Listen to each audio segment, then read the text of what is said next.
The galaxy records wars by the million. Names change, causes fade. The outcome is always the same. Gods are fed. Empires endure. Nothing ends. This account is not about conquest, crusade, or revelation. It concerns a disruption, one not born of the warp, not authored by prophecy, and not sustained by belief. He did not arrive seeking dominion. He did not answer prayers. He did not announce himself. Where he walked, battles concluded without resolution. Where he fought, doctrines fractured. Where gods reached outward, something answered back. The Imperium attempted classification. Chaos attempted claim. Other powers attempted calculation. All failed for the same reason. This is not the story of how Kratos conquered the Warhammer 40,000 galaxy. It is the record of what changed because he passed through it. The Manufactorum ruins smoked. Metal beams, scorched and twisted, jutted from the ground like the skeletons of titans long dead. The air was thick with dust and the acrid tang of promethium.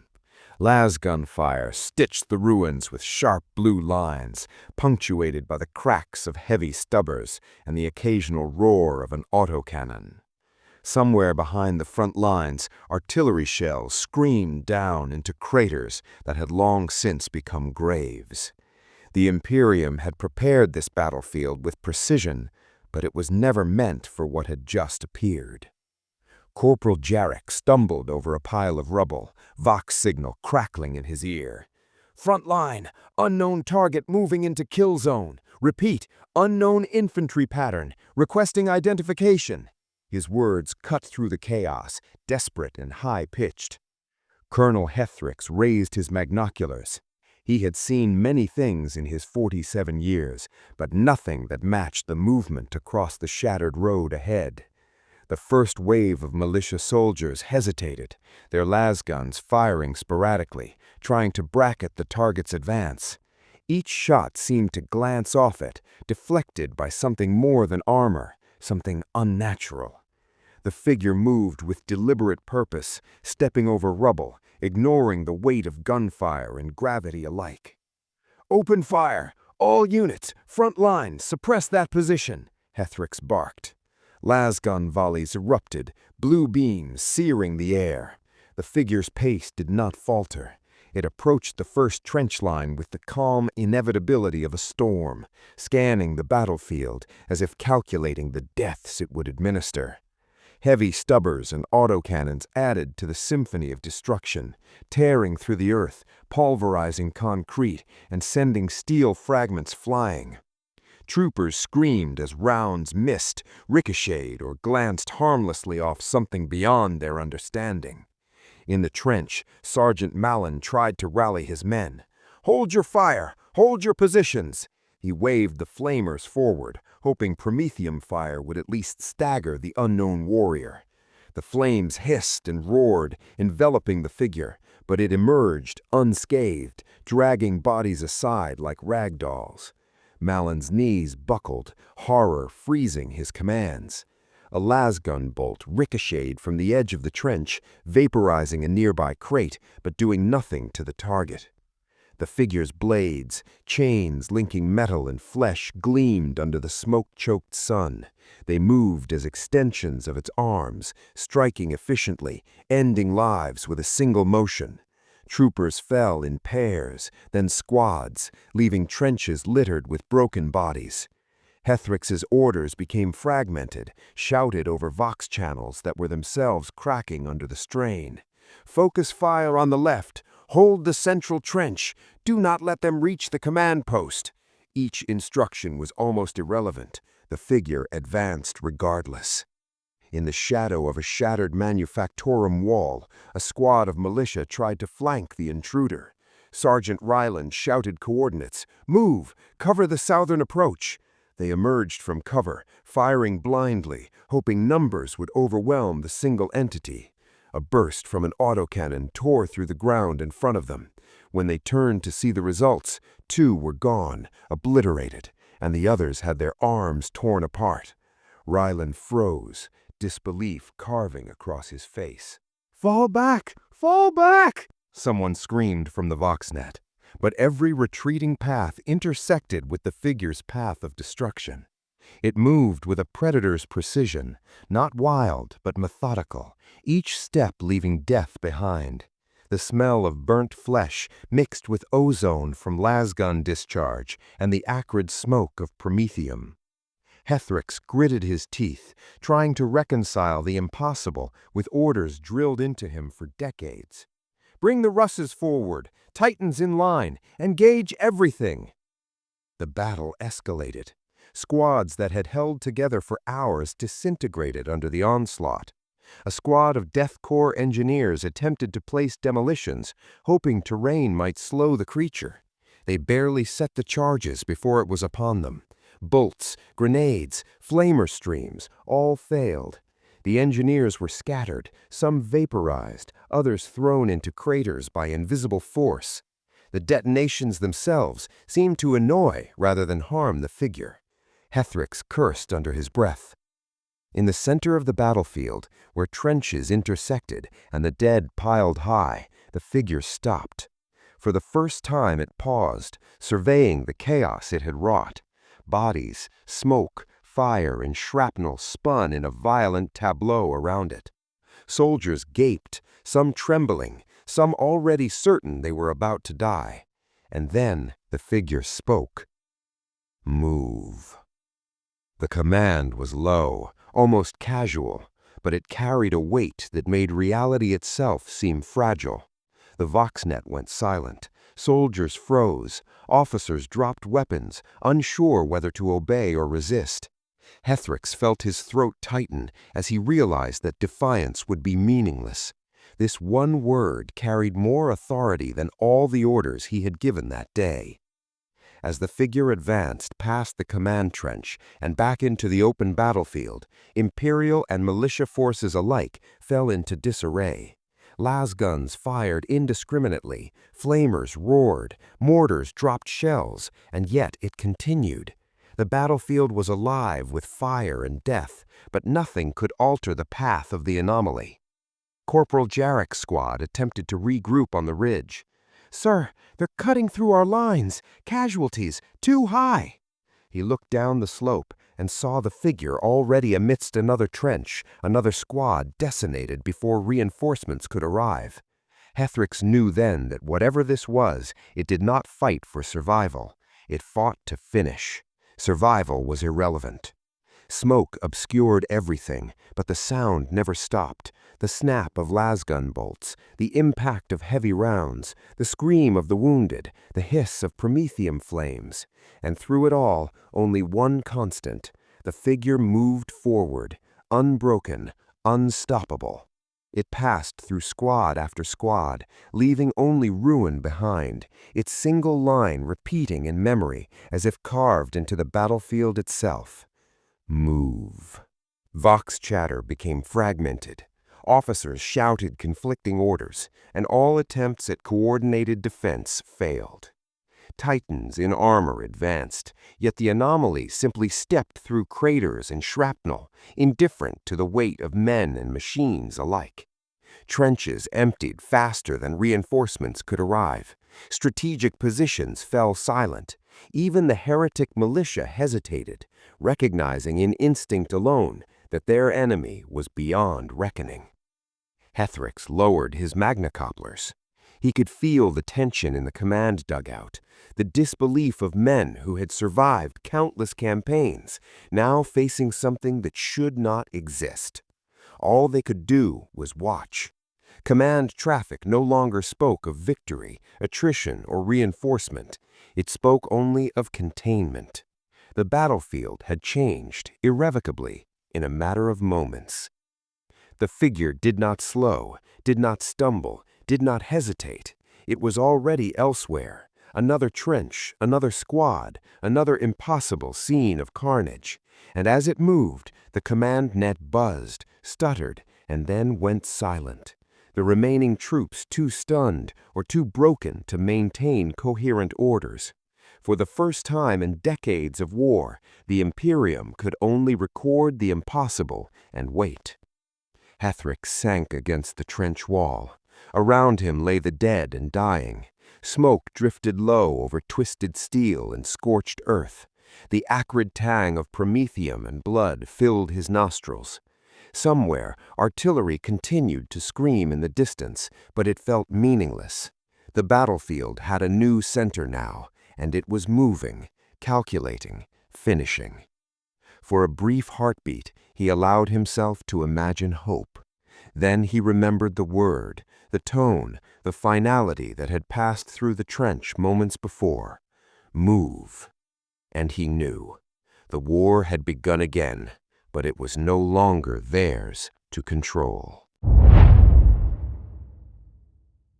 The command chamber hummed with the low whine of data processors, a mechanical undertone to the human chatter that filled the room. Analysts tapped at data slates with methodical precision, their eyes scanning grids and logs, checking coordinates and troop counts. Each data slate was identical, stamped with the imperial aquila, and filled with columns of numbers and symbols that should have made sense. Yet the anomaly on trench line Gamma had already corrupted any expectation. Frontline sectors remain inconclusive, a junior officer said into the Vox, voice flat. Multiple units report engagement, yet no measurable results match the model. Target classification undefined. Colonel Hethrix adjusted the straps of his uniform, moving with the calm of routine, though the tension in the room was palpable. "Cross-check all reports," he ordered. "Gamma line, Sigma 2, Priority 1, confirm data integrity. Repeat, confirm data integrity." The analysts worked in silence, eyes flicking from one data slate to another. A spreadsheet populated with troop counts blinked repeatedly as the system attempted to reconcile impossible losses. Squad numbers fell below recorded thresholds, then rose again without explanation. Reports of units active contradicted Vox transmissions from the field, which had gone quiet moments ago. "Command, the anomaly persists across multiple sectors," one analyst spoke again. "Its movements do not conform to known patterns. All predictive models return null probability." Hethrix did not respond. He allowed the report to continue, listening to the cadence of the words and the silence between them. "Then log the anomaly," he said finally. "Note that standard classification has failed. Continue monitoring." Vox chatter filtered through the room, clipped and fragmented. "Unknown target, repeated casualty reports. Gamma 3, Sigma 2, coordinates unverified. Engagement predictions invalid. Repeat, invalid." The junior officer leaned back, rubbing his eyes. "Sir, none of this conforms to probability. Every adjustment to the engagement models collapses. Every calculation fails. It is unclassifiable." Hethrix's reply was measured. "Then we do what we are trained to do. Record the data. Maintain observation. No conjecture, no speculation. That is all." Analysts exchanged nervous glances. Some whispered over data slates, comparing field reports with sensor logs. Every anomaly tracked another impossibility. Infantry evaporating mid-trench, armor destroyed without impact, units reporting casualties before contact. Probabilities folded in on themselves, like charts bending under an invisible weight. "Command," one voice said, voice clipped. "All engagement models have been rendered obsolete. Conventional theory cannot predict the target's behavior. Reconciliation impossible." Hethrix's hands tightened on the edge of the command desk. "Then record the failure. No further action until we have more data." The data grids continued to populate, but the entries themselves were no longer useful. Predicted losses did not match field reports. Resource calculations faltered. Tactical outcomes suggested a scenario that could not exist. The anomaly had rewritten the rules before anyone had recognized it. Vox fragments arrived in overlapping streams. Gamma 4 compromised. Command post under unexpected stress. Squad Delta reporting 0 visual. The analysts paused, registering the repeated failure of their instruments. Each field report now carried the weight of impossibility. Predictive models were not simply inaccurate, they were irrelevant. What they measured could not exist according to Imperial doctrine, yet the reports persisted. Containment protocols? One officer asked quietly, almost rhetorically. Predicted outcomes are null. Conventional engagement impossible. Hethrix exhaled slowly. Maintain observation. Log everything. Continue monitoring. The anomaly must be contained in data, if not in the field. That is all. Despite the flatness of his commands, the chamber vibrated with tension. Analysts typed furiously, recalculating, creating new models, adjusting assumptions. Each adjustment failed. Charts bent into meaningless forms, tables populated with figures that contradicted each other. Every attempt at prediction collapsed the moment it was applied. The anomaly's movements across the battlefield could not be anticipated.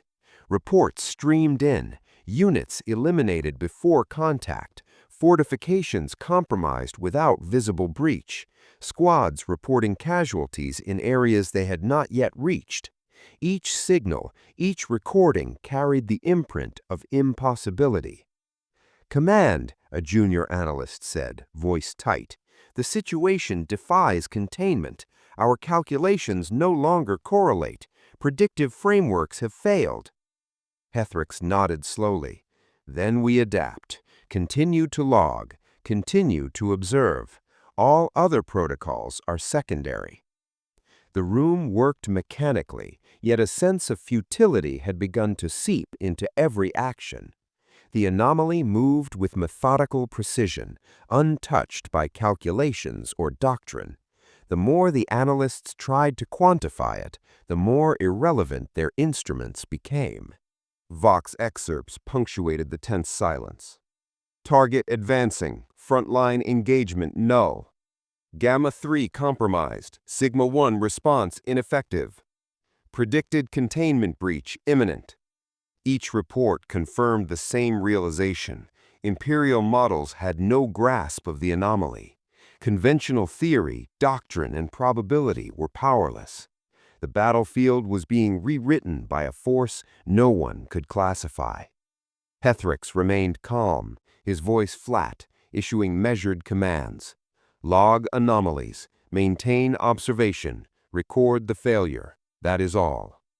Even as he spoke, the anomaly moved beyond the sectors defined by grids and charts. Squads dissolved in its path, units collapsed under forces that defied explanation, and equipment was rendered useless before it could be deployed. Data and reports streamed into the command chamber, but each entry only emphasized the same truth: the anomaly could not be classified, contained, or predicted. The analysts continued to work, feverish but methodical, typing notes and logging impossibilities. Every attempt to reconcile data failed. Every predictive curve folded into itself. Every engagement model crumbled. And through it all, the anomaly advanced, untouched by expectation, unhindered by probability, utterly real and utterly unstoppable. The room remained functional, a hive of activity on the surface. Beneath it, dread had taken root. Every officer, analyst, and clerk knew, without speaking, that the institution of calculation, the very backbone of strategy, had been rendered irrelevant. All that remained was observation and recording.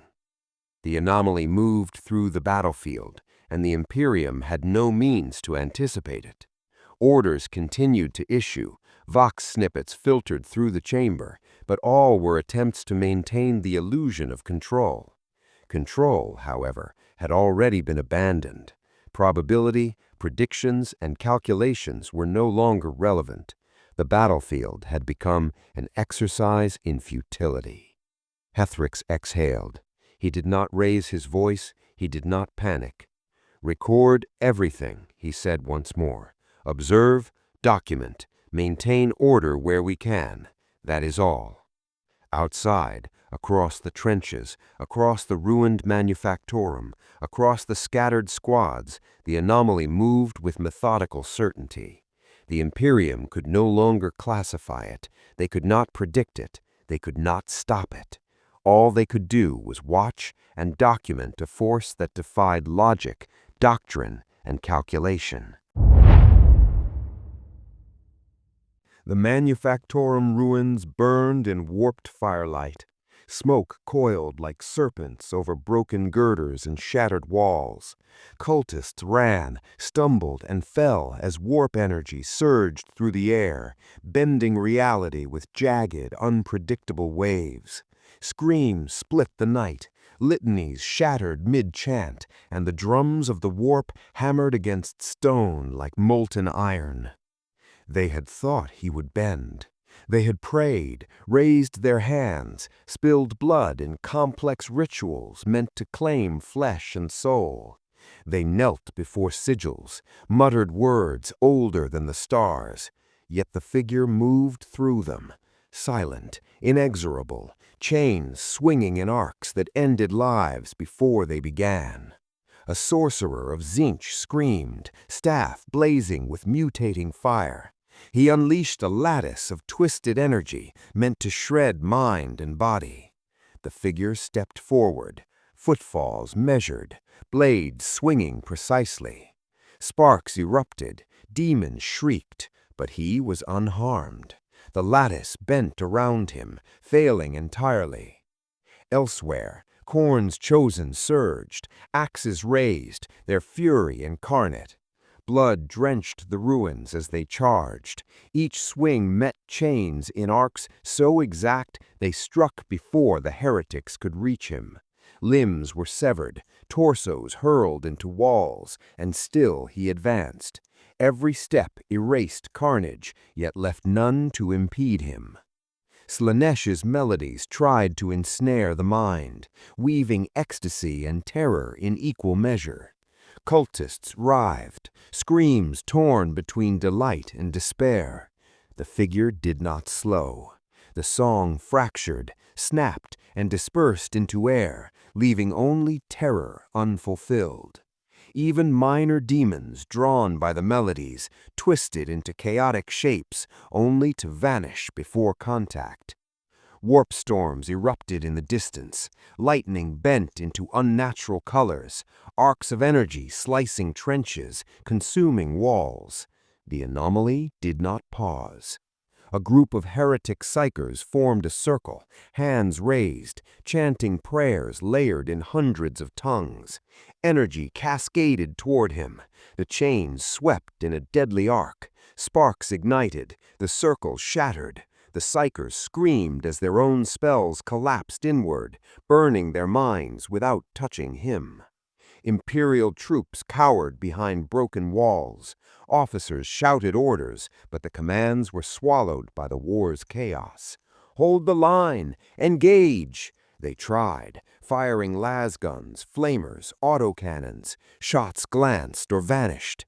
The figure moved, a single step, and their formations fell apart. Unneeded resistance shredded before it could form. Another warp surge erupted above the manufactorum, ripping open a momentary sky into color and shadow. Demons clawed through the rupture, seeking prey. The figure's chains lashed outward, cutting through the creatures like knives through smoke. Even the warp itself recoiled, twisting around him, finding new channels far from his path. Broken prayers rose from scattered survivors. "Our Emperor, protect, guide us, save our souls, deliverance, fail, fail! Each broken prayer was silenced mid-chant, snapped by the precision of the figure's motion. The warp sought elsewhere, answering calls that could not reach him.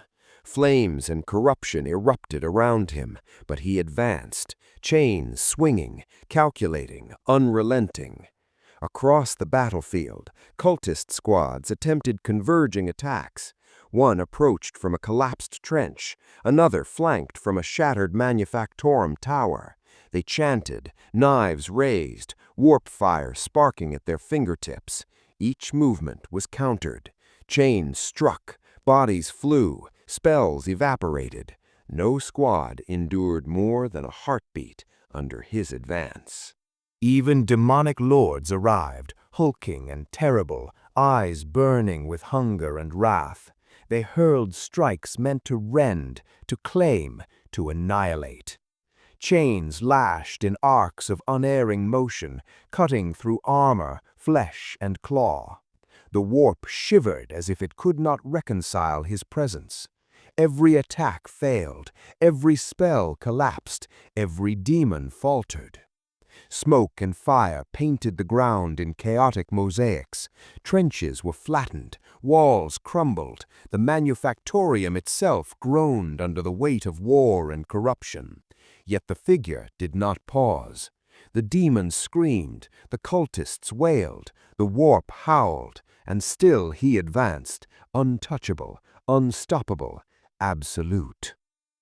Vox chatter echoed faintly, clipped fragments drifting across the ruins. Comma 3, obliterated, target, uncontainable. Command post compromised, Sigma 2, cannot respond. Squad Delta, zero visual, advancing. The battlefield had become a living testament to failure. Every model, every prediction, every calculation had collapsed. The warp roared elsewhere, seeking channels beyond his reach. Flames erupted in distant sectors, demons clawed at nothing, sorcery fell inert. The anomaly moved forward, chains singing death, each swing an unyielding verdict. Survivors whispered in trenches, eyes wide with awe and terror. Officers' hands shook on the grips of weapons. Litanies splintered mid-word. Every attempt to grasp or claim the figure failed utterly. Chaos could not bend him. The warp could not touch him. Even the gods themselves faltered in presence, their reach limited, their schemes undone. The figure advanced through the ruins with methodical precision. Fire, blood, and screaming filled the air, yet he moved unimpeded. Even the most devout psychers could not intervene. Spells fractured, energy arcs dissolved mid-flight. Nothing could claim him. Across the battlefield, the warp answered elsewhere. Fires erupted, demonic energies shifted toward distant sectors, but here the anomaly remained sovereign, absolute. Chains swung, metal flashed, enemies fell, rituals failed. His motion never faltered. The battlefield was reshaped by his presence alone. Cultists, sorcerers, demons, and imperial soldiers alike observed a truth they could not deny. Nothing could hold him. He was unclaimed, unstoppable, and unbroken. Chaos had reached outward with all its fury. The warp had responded in full. Yet here, amid fire, blood, and ash, he moved forward, untouched, untouchable, and inevitable. The manufactorium groaned, walls collapsed, trenches became graves, fires and warp storms raged, and still the figure advanced, chains swinging, methodical, inescapable. Every attempt to bend, claim, or destroy him failed. Chaos had failed, the warp had failed, nothing in this place could stop him. He moved forward, always forward, and those who witnessed it knew that all who stood in his path, mortal or immortal, would fall, or flee, or despair. In this ruin, In this battlefield of fire and corruption, he remained beyond claim, beyond reach, and beyond consequence. The world lay in ruin beneath a sky torn by fire and lightning, the remnants of a hive city half swallowed by smoke and ash. Vast spires, once proud monuments of industry and devotion, leaned like wounded giants, their shadows stretching across streets littered with debris and shattered banners. The air was thick with the acrid scent of burned promethium and ozone, and distant echoes of artillery fire trembled across the horizon. Yet above all this devastation, a presence of impossible weight moved across the battlefield. He awaited them on the central plaza, standing upon a mound of fractured stone and scorched steel. His armor gleamed as if forged from the night itself, etched with symbols of a forgotten empire, rivulets of molten gold tracing the contours of his form. His eyes, unseen behind the helm, burned with a clarity that pierced the haze of smoke and warp-borne distortion. In his gauntleted hand he bore a war blade, massive, humming with latent energy, a weapon worthy of myth and legend. From the edge of the shattered square, Kratos stepped forward. His chains rattled with a sound like grinding iron, sparks flying as they struck the jagged stones beneath his feet. The weight of his presence bent the air, and the ground seemed to recoil beneath him. Dust swirled around his boots, but not a single wisp of flame or storm could alter his form. Silence, profound and absolute, followed his steps, as though the world itself deferred to him. The champion raised his blade, a measured motion, deliberate, precise. "Mortal of legend," his voice rang across the plaza, formal and resonant, carrying the weight of command across the battlefield. "You stand before a son of the Emperor, guardian of this realm, a vessel of conquest and judgment. Speak your intent, for I offer no quarter to the unworthy." Kratos' reply was simple, stark. "I do not seek intent, only action." The challenge settled over the ruins, palpable, a pressure that pressed against lungs and hearts alike. Soldiers and survivors crouched behind shattered walls, their eyes wide, unable to look away. Even distant warp storms seemed to still in recognition of what was about to occur. The champion moved first, a step measured, deliberate, the gauntlet of his hand swinging the war blade in a downward arc that cleaved stone and vaporized the air in its path. Kratos met it with a chain, deflecting the strike with a clang that resonated like thunder. Sparks leapt, a shower of light against the dim haze. He stepped into the counter-strike, chains coiling with the precision of a serpent, lashing at the armored limbs of the Primarch tier figure. Each lash tore through reinforced ceramite, leaving gouges and sparks in its wake. Observers whispered in awe. "The mortal, he matches him," one soldier breathed. "No, he surpasses, impossible," another cried out in terror as rubble shifted underfoot, the sheer force of their collision rippling across the plaza. The duel escalated, measured in strikes and counters, yet each movement bore the weight of legend. Kratos' chains coiled and snapped, catching weapon and armor alike, tearing through defenses with the inevitability of fate itself. The champion swung with the authority of a god of war, war blades slicing air and stone, each strike a trial of endurance and skill. From the ruins, a witness recounted the clash in hushed tones, voice trembling. "Their blows shook the ground. I saw pillars fracture, walls crumble. The sound of metal against metal, it was like the heartbeat of the world breaking." Another observer, farther away, recorded the battle differently. "I swear it lasted hours. The mortal, no, the figure, moved like time itself bent to his will. Yet the Primarch tier guardian never faltered, never yielded. They were equal, opposite, inevitable."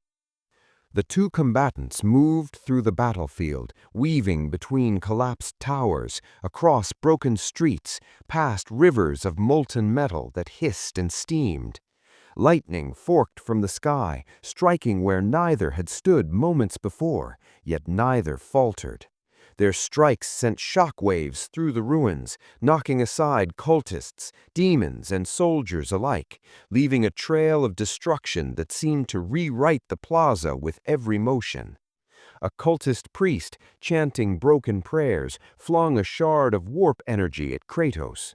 He moved with precision, chains deflecting the blast, and the shard disintegrated, leaving only a faint singe on the scorched pavement. The champion advanced to intercept, swinging the warblade in a wide arc meant to engulf Kratos' form. Kratos stepped into the strike, chains lashing around the weapon, pulling it aside, sending the champion staggering for a heartbeat. The moment stretched, tense, each motion deliberate yet impossible, the collision of myth and mortal precision. Voices rose in the distance, soldiers, psychers, and survivors shouting their disbelief. Impossible! Mortal and legend, they are one! No, he cannot be! The warp bends, even the gods pause. For hours, perhaps days, the battle raged. Observers later disagreed on the duration. Some insisted it had lasted no more than a single heartbeat, yet their accounts described sequences impossible to condense into mere moments. Others argued the clash had lasted beyond memory itself, a timeless duel that reshaped perception of time, a confrontation so vast that all measures of hours and days failed to capture it. Kratos advanced again, chains coiling, each swing tearing at armor and flesh alike. The champion countered, every block, parry, and strike ringing with authority, measured and weighty. Sparks and shrapnel flew, columns of stone and steel collapsed, and yet neither gave ground. The battlefield trembled beneath their might, Eastern structures swaying as if acknowledging the supremacy of the duel. The Primarch tier champion spoke once more, voice formal, heavy with authority. Your legend precedes you, mortal, yet here you stand. Will you yield? Will you bend before the power of an emperor's son?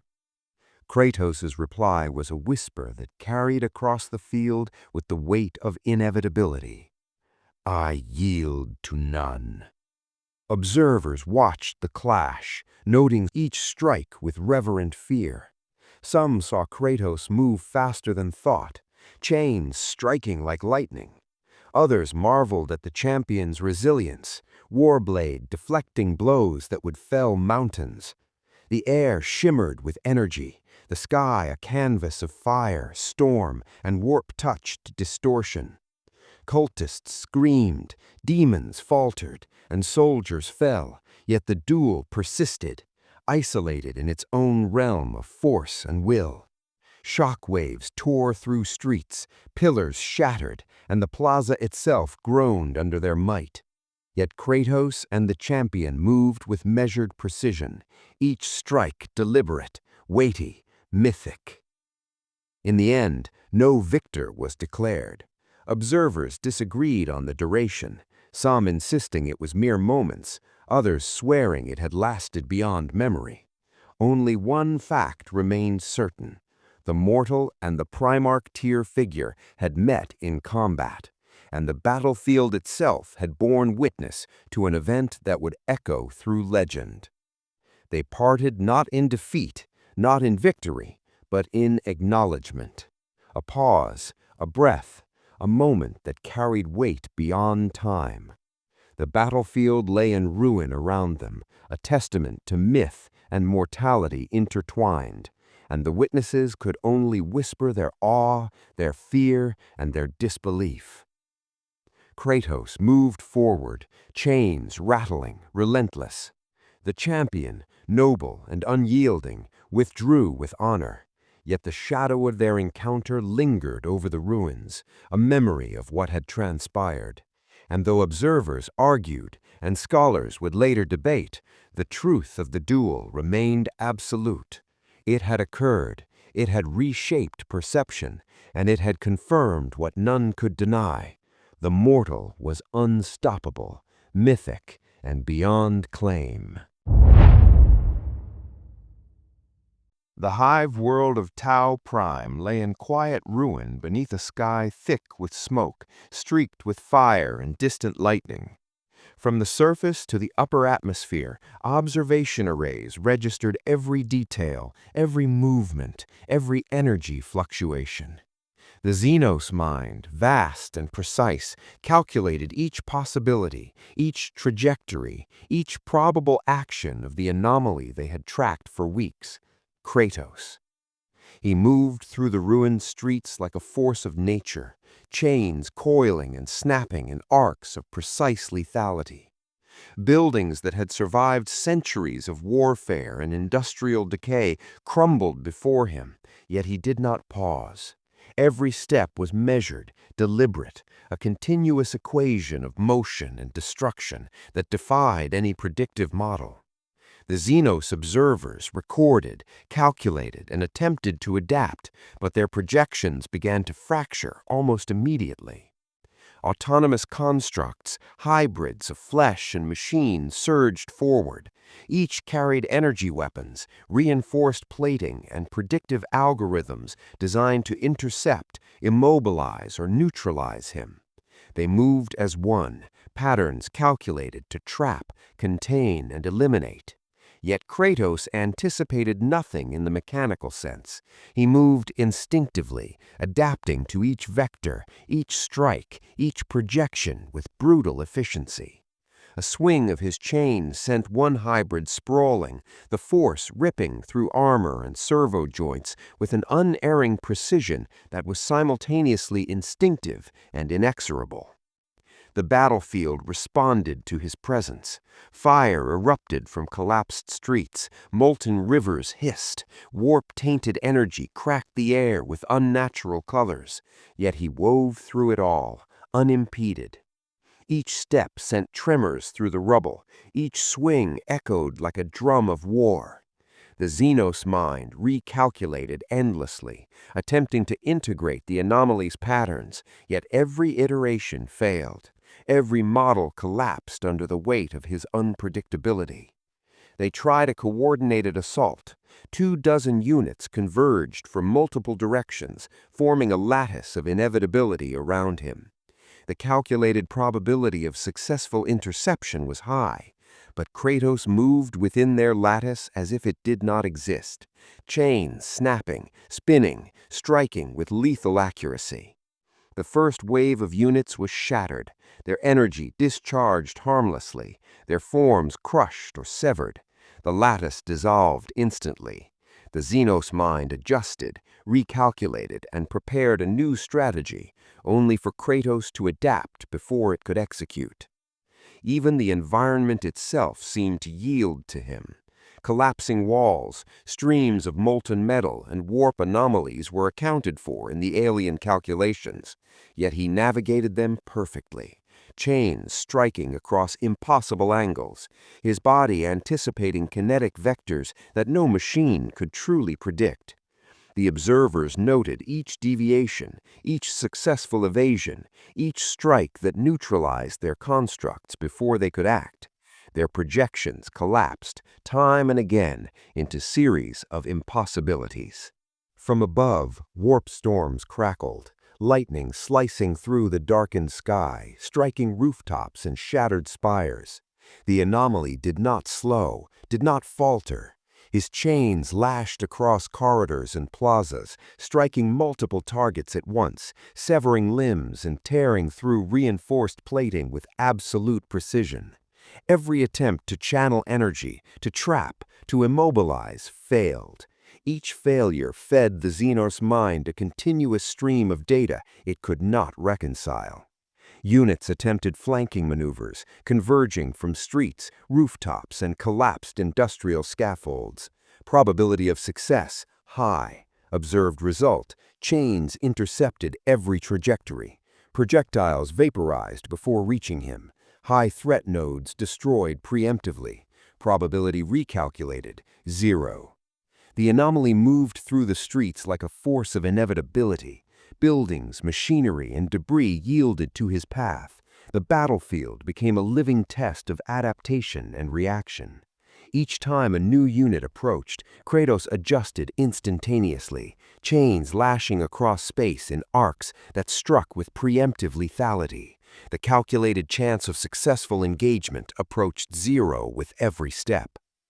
The Xenos mind expanded its calculations, integrating all variables, kinetic data, environmental modifiers, warp interference, projected evasive maneuvers, offensive counters, energy absorption rates. Yet all efforts were undone in an instant. Kratos' motion, though natural and instinctive, remained impossible to predict. Every strike, every dodge, every swing collapsed the predictive matrices. The anomaly's efficiency exceeded all models, its lethality beyond comprehension. Observing units reported in structured patterns, their voices devoid of emotion. Target neutralization, 0%. Probability of immobilization, null. Adaptive response exceeds projections. Another voice, recording environmental data, noted, molten barriers neutralized, warp interference mitigated, units destroyed in predictive corridors. Outcome, target unimpeded. The Xenos mind integrated these observations, recalculated endlessly, but all projections failed. The anomaly moved through the streets like a force of inevitability. Buildings, machinery, and debris yielded to his path. The battlefield became a living test of adaptation and reaction. Each time a new unit approached, Kratos adjusted instantaneously, chains lashing across space in arcs that struck with preemptive lethality. The calculated chance of successful engagement approached 0 with every step. Attempts to trap him in enclosed corridors failed. Probability matrices designed to anticipate his movement collapsed as he twisted and spun, chains striking outward, taking out threats before they could converge. The Xenos observers expanded arrays, projected additional units, adjusted environmental hazards, yet each layer of strategy failed as surely as the last. The anomaly was not a variable, it was the constant, and all else shifted around it. Even the most complex environmental manipulations, gravitic dampeners, ionized atmospherics, controlled collapses, could not impede him. Chains struck with preemptive calculation, movement adapted to environmental distortion, energy dispersed harmlessly. Observation confirmed his adaptation was instantaneous, lethal, and beyond modeling. The battlefield echoed with the aftermath of failed projections. Constructs lay in twisted ruin, weapons discharged to no effect, energy cascades deflected or vaporized. Debris littered the streets. The Xenos mind calculated endlessly, recursive loops running at impossible speeds, each iteration invalidated by the anomaly's actions. Probability of containment remained 0. Kratos moved forward. Chains rattled with deadly rhythm. Every unit, every obstacle, every environmental hazard neutralized preemptively.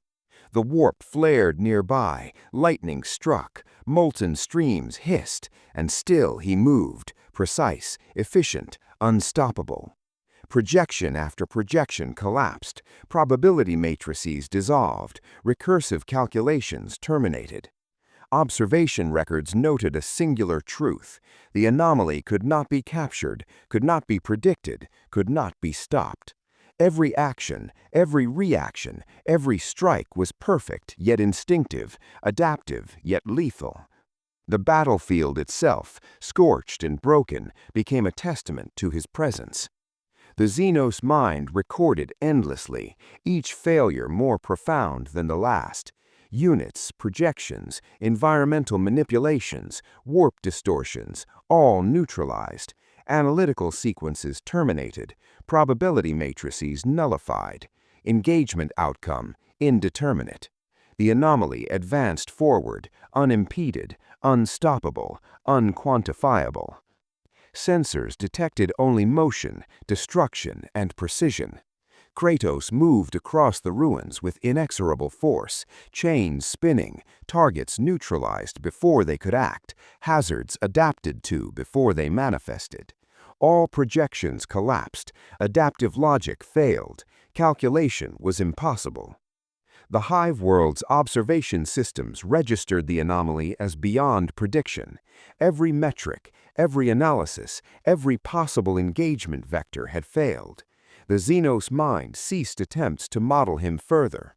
All data indicated one immutable fact: the anomaly advanced, relentless, unbound, unstoppable. Projections collapsed, systems terminated. The battlefield yielded to him entirely. And Kratos moved forward. The Hive world lay in ruin, a city of ash and fire where nothing moved as it once had. Smoke drifted like water through the shattered streets, twisting around scorched towers and melted spires. In the rubble, figures moved cautiously, flinching at every sound, every tremor, every echo of metal striking metal. Their eyes were wide, faces pale, scanning the horizon for glimpses of what had passed or what might strike next. Half-heard sentences carried through the ruined corridors, fragmentary warnings, cries, and fragmented thoughts. Stay down, don't look, it's gone. Civilians huddled where they could, pressed against broken walls or fallen beams, seeking shelter that was no longer reliable. One group crouched near the remains of a marketplace where molten metal flowed in irregular rivulets over crates and debris. A child pointed at something in the distance and whispered fragments: chains, spinning, gone. The words dissolved before anyone could respond, swallowed by the roar of collapsing buildings and the hiss of molten debris. The streets had lost meaning. Alleyways no longer led where memory suggested. Intersections vanished beneath rubble.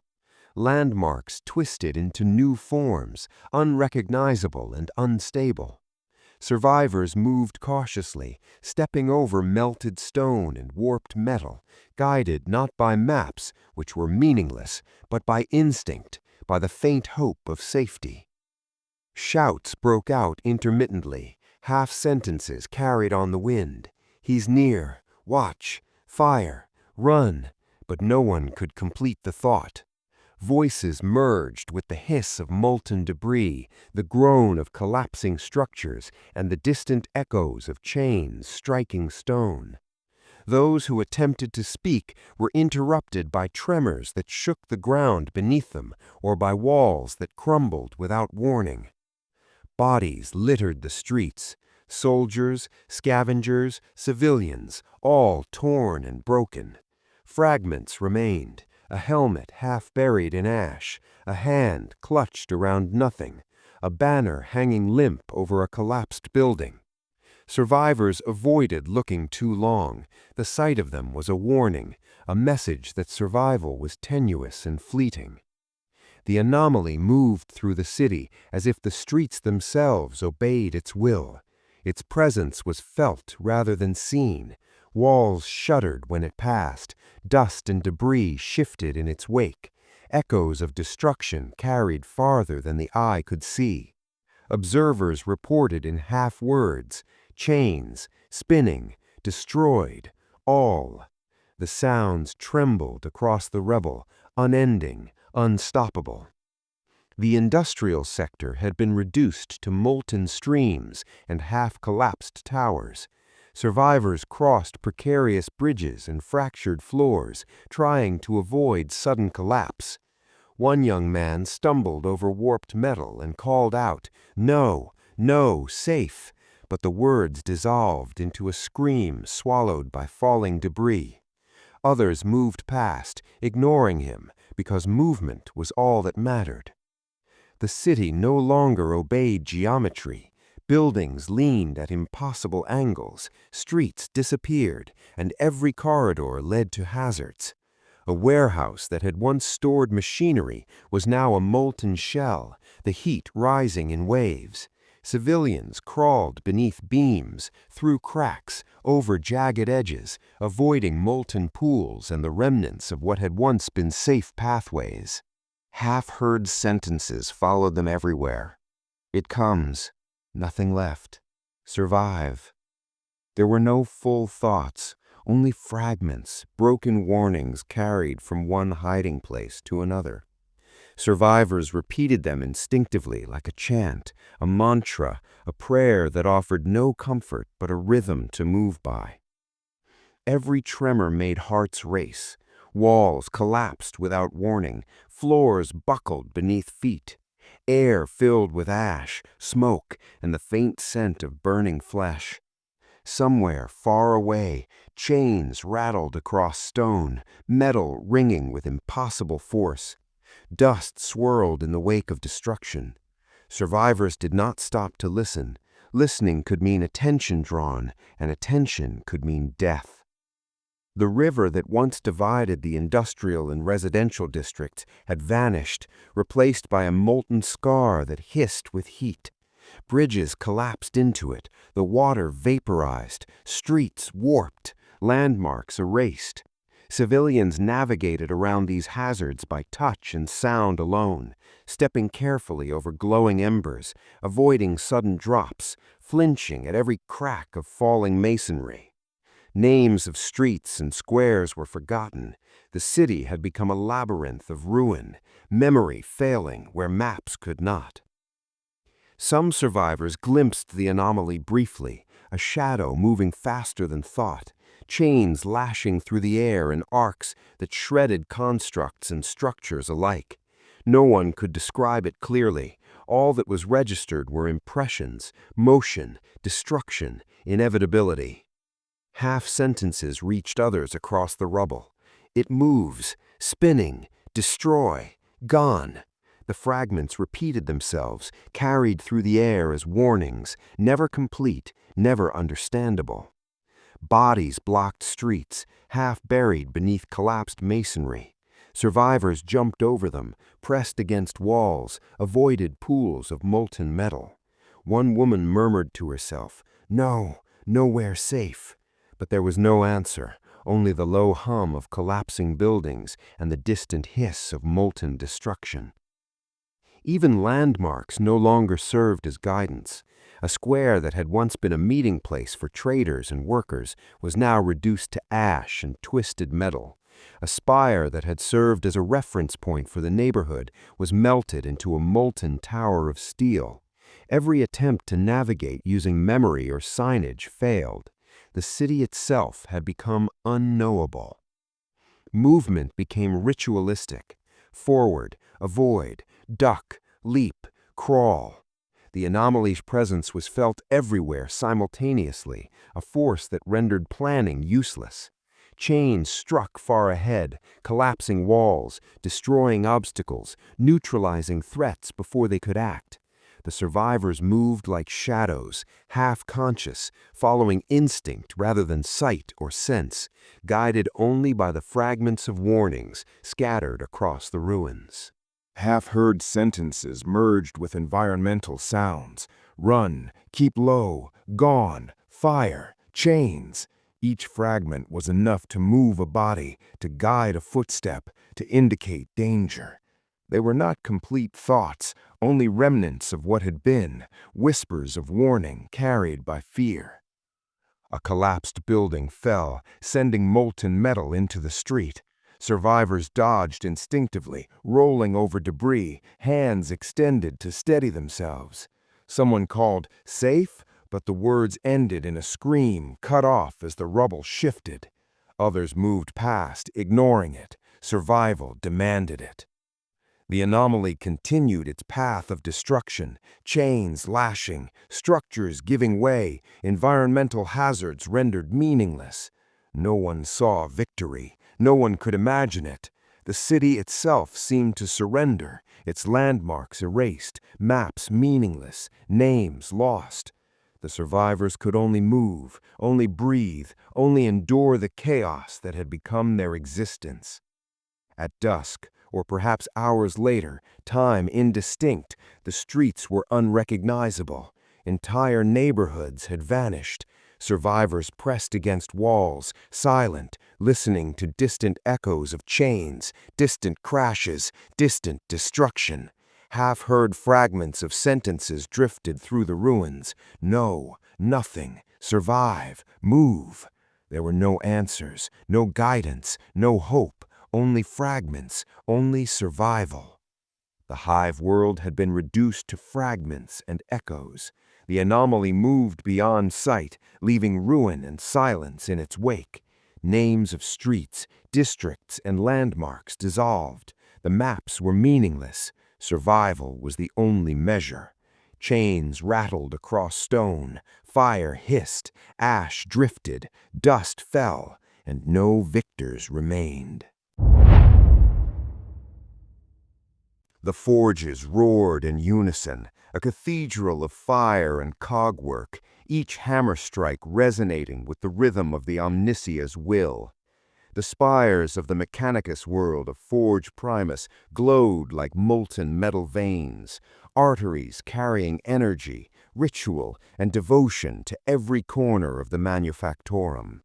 Canticles rose, voices low and rhythmic, chanting the sacred harmonics of war, each syllable a key in the liturgy of combat. Servo arms moved in perfect synchronization, guided by cogitators, rituals encoded into the very DNA of machine and flesh alike. The god machines had been primed, calibrated, consecrated for centuries. They were perfection incarnate, the Omnissia's will made flesh and steel. And yet, the anomaly moved among them. The first units emerged, titanic constructs, armor etched with sacred symbols, weapons engraved with hexagrams and runic circuitry. Each movement, each stride, each rotation of servos was accompanied by the chant of tech priests. Omnissia, grant precision. Omnissia, grant purpose. Omnissia, grant cessation of chaos. Bolters fired in volleys, lances ignited with sacred plasma, and the canticle rose higher, the rhythm accelerating to match the measured pace of the forges. The chanting was both prayer and command, a declaration of order imposed upon the universe. Every mechanized limb and weapon answered the ritual, a dance of death perfected over millennia. And Kratos came. Chains coiled with deliberate intent, snapping through the air in arcs that intercepted energy discharges, plasma lances, and servo arm strikes before they could connect.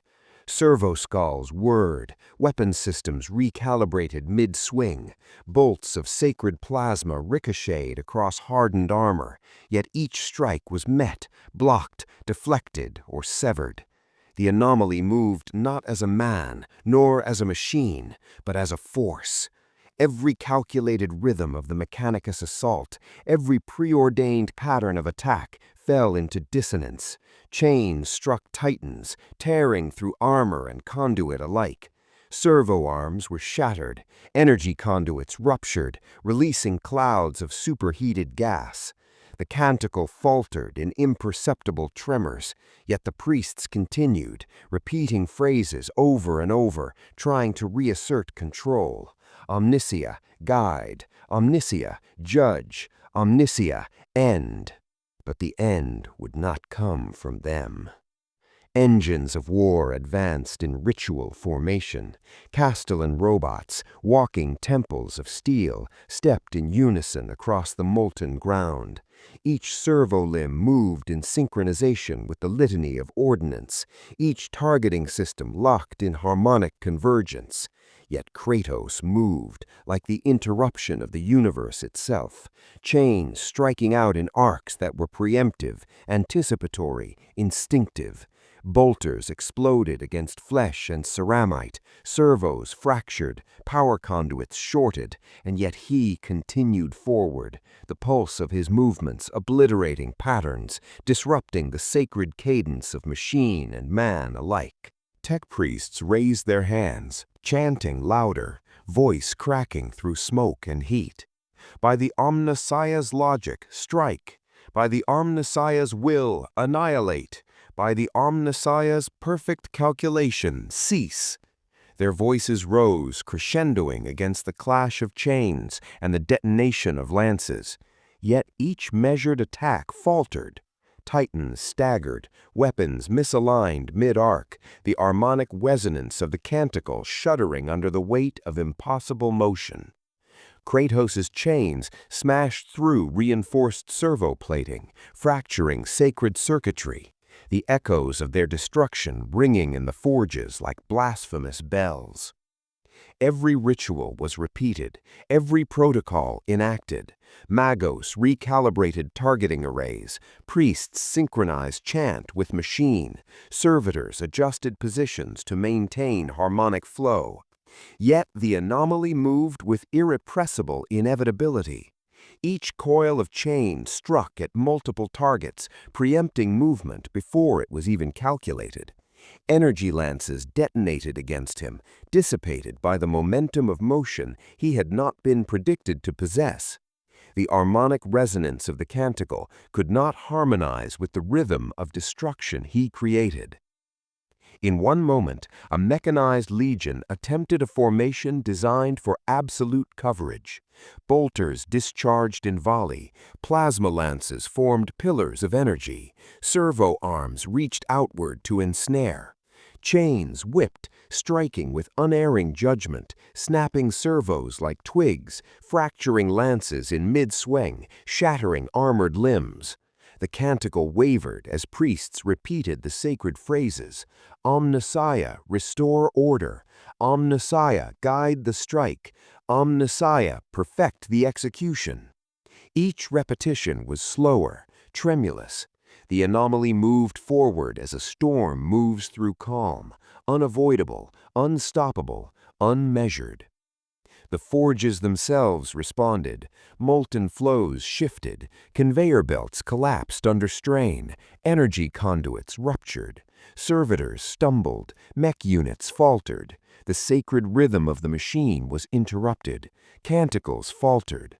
The tech priests' chants cracked, then broke. They repeated the phrases, faster now, frantic, voices rising above the roar of destruction, but the harmonic order could not be restored. Kratos' chains tore through sanctified steel, the smell of burnt oil and melting ceramite filling the air. Titans fell. Servo arms ripped from power joints, sparks flying like stars scattered across the ruined streets. Bolters discharged without effect, lances sputtered, warp-bound energy disrupted in arcs that no calculation could repair. The canticle that had guided warfare for millennia fractured.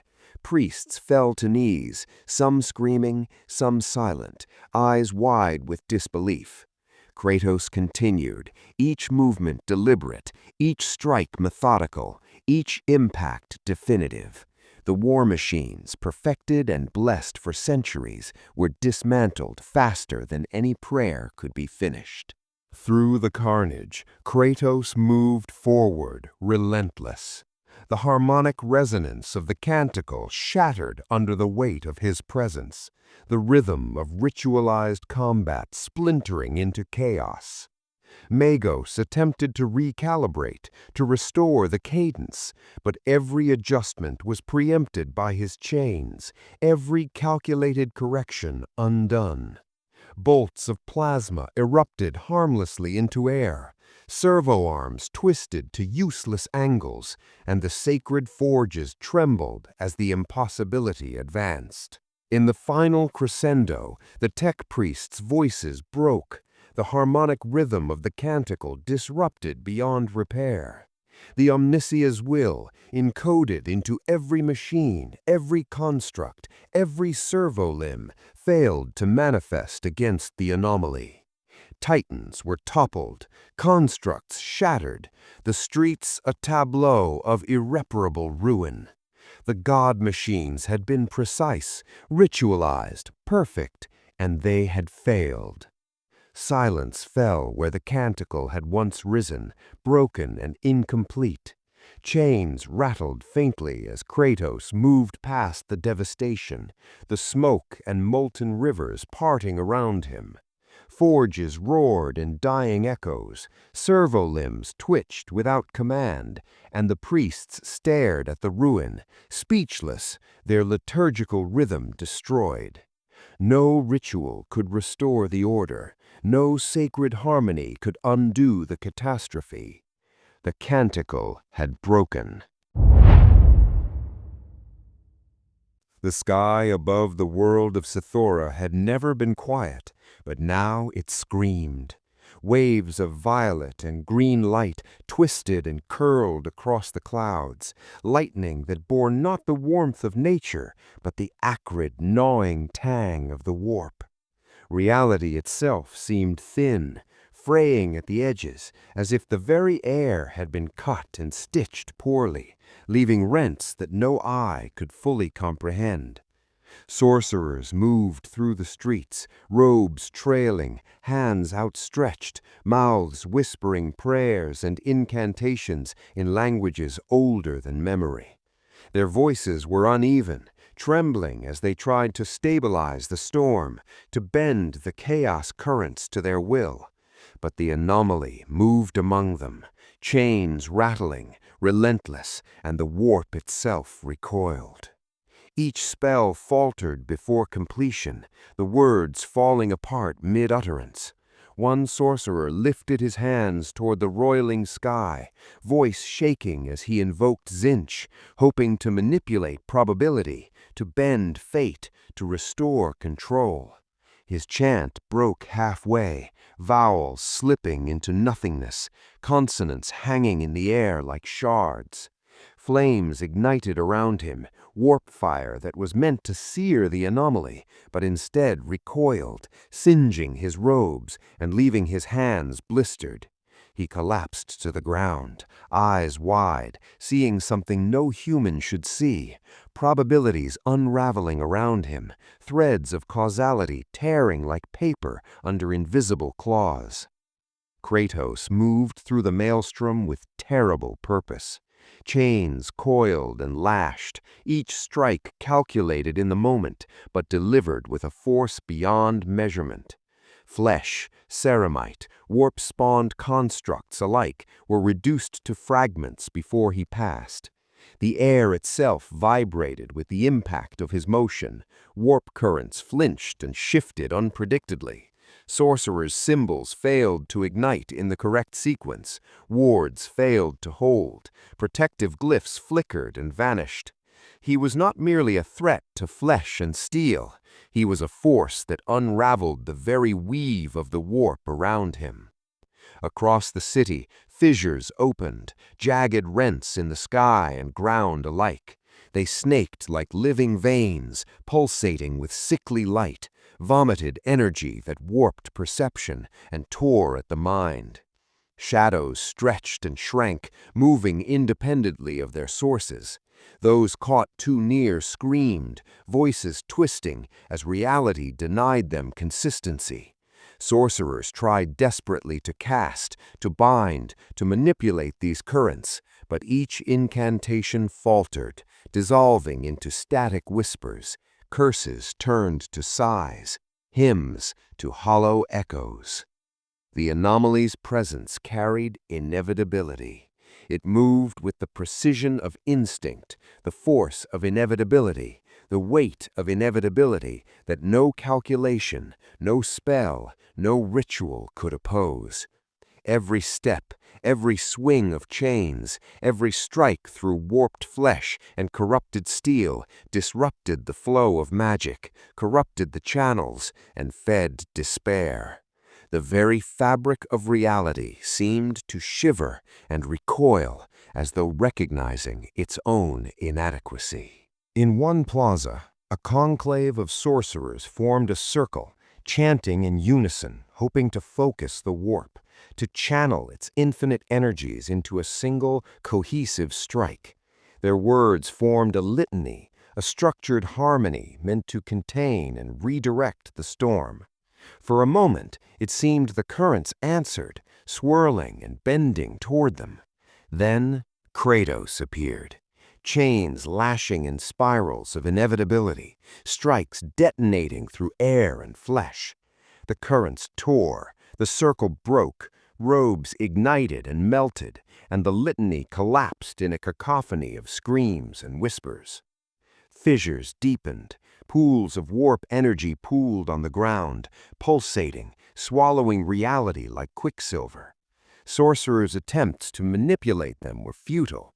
Every gesture, every chant, every invocation unraveled the spell they had meant to hold.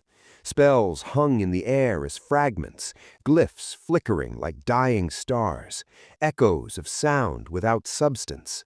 One young acolyte screamed a word of power that disintegrated in the tongue before it could fully form. His voice turned to silence, and with it a section of the plaza seemed to vanish, replaced by a void that did not obey any laws known to humanity. The city twisted. Streets became loops, buildings bent into impossible angles, angles that were wrong yet tangible. Sorcerers, attempting to stabilize, found their hands passing through what should have been solid, eyes tracing impossible trajectories, bodies straining against laws that no longer held. And yet the anomaly moved, chains spinning, swinging, cutting, removing obstacles before their chaos could take root. Even the warp itself seemed to hesitate in its fury, a tidal wave stalling before an immovable rock. From the highest spire, a voice shouted an invocation to Tzeentch, words of command meant to bend the currents, to restore the flow of fate. The syllables fractured mid-air, each one dissolving into nothingness, leaving only the sense of a pattern broken, a song incomplete. Elsewhere, a chant to Nurgle ended with a cough of decay into nothing, leaving a cloud of pestilent energy unbound, drifting aimlessly, corrupting without guidance. Each attempt to summon power, to direct force failed. The anomaly had made the warp uncooperative, unpredictable, fractured beyond repair. Fissures twisted into arcs, reaching toward the sky, lightning flashing with colors unseen, sounds that pierced the mind.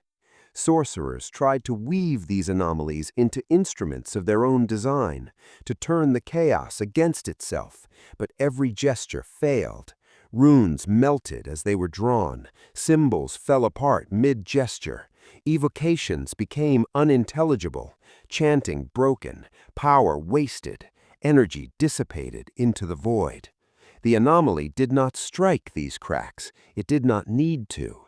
Its movement, its presence alone disrupted everything, unraveling patterns and logic alike.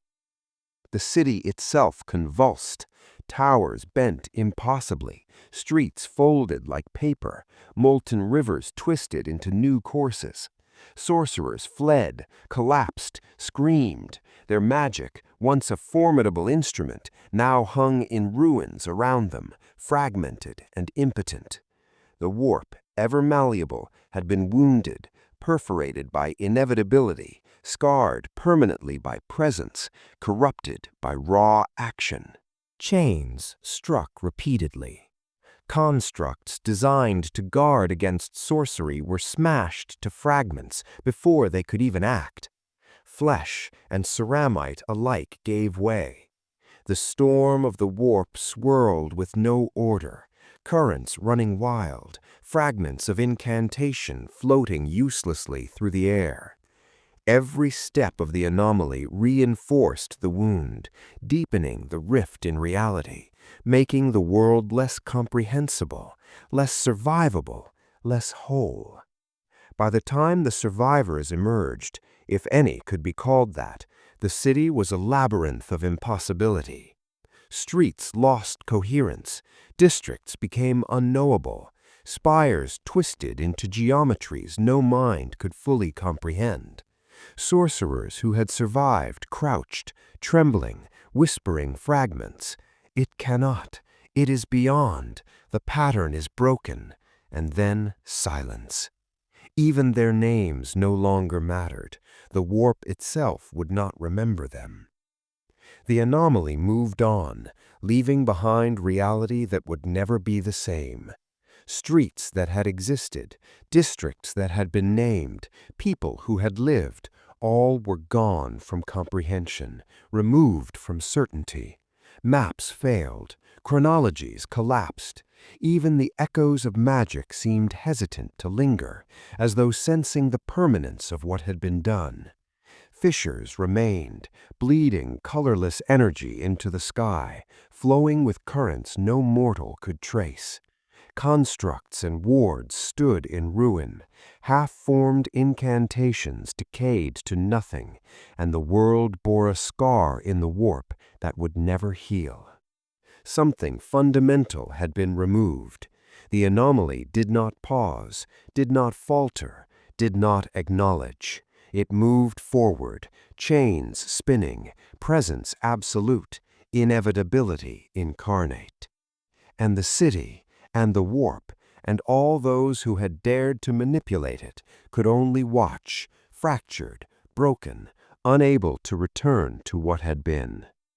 The wound remained. Nothing would return. The archival records of the Imperium of Man seldom spoke of failure. Reports were structured, precise, and calculated, written to reflect valor, strategy, and the inexorable march of human will.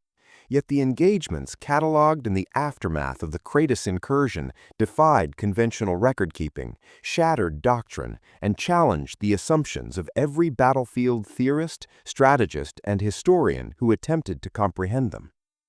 The war that had begun as a standard campaign to contain the anomalies reported in the Segmentum Obscurus had ended wrong, entirely, irrevocably wrong. Operational briefings that had been circulated prior to the incursion were meticulous. Objective: engage hostile forces, contain anomalies, protect civilian infrastructure. Command directives emphasized procedure, redundancy, and the integration of multi-tiered forces including the Death Watch, Adeptus Mechanicus auxiliaries, and reinforced planetary defense militias. Tactical algorithms had been run against historical precedent, known adversary behaviors, and environmental variables, yet the anomaly, Kratos, rendered every calculation invalid. Archived transmission. All units to engage on Vector Delta 4. Anticipate heavy resistance. Maintain cohesion. Execute coordinated volleys. Repeat, do not underestimate the target. The report concluded with a postscript. Probability of success, 87%. That probability would be disproven in less than 10 minutes of engagement. The first wave of Deathwatch units approached the urban perimeter of Tarsus Magna. Formations disciplined and cohesive, weapons prepped, bolters primed. Tactical Voxlog recorded the cadence of movement. Delta squads advance, flank units in position, orbital cover synchronized, engage on command. Then, the first report of anomaly contact. Chains, moving, impossible, delta fire suppressed, casualties rising exponentially. The phrasing of the last words trailed into static. Units were disintegrated in seconds, reinforced armor failing, coordinated volleys neutralized before they could connect. The archivists would later note, tactical cohesion unrecorded, Delta units ceased to exist. Throughout the records, repeated entries highlight the same pattern: coordination rendered obsolete, formations shattered before engagement, heavy weaponry rendered ineffective, and a consistent variable of unpredictability in an otherwise procedural battlefield.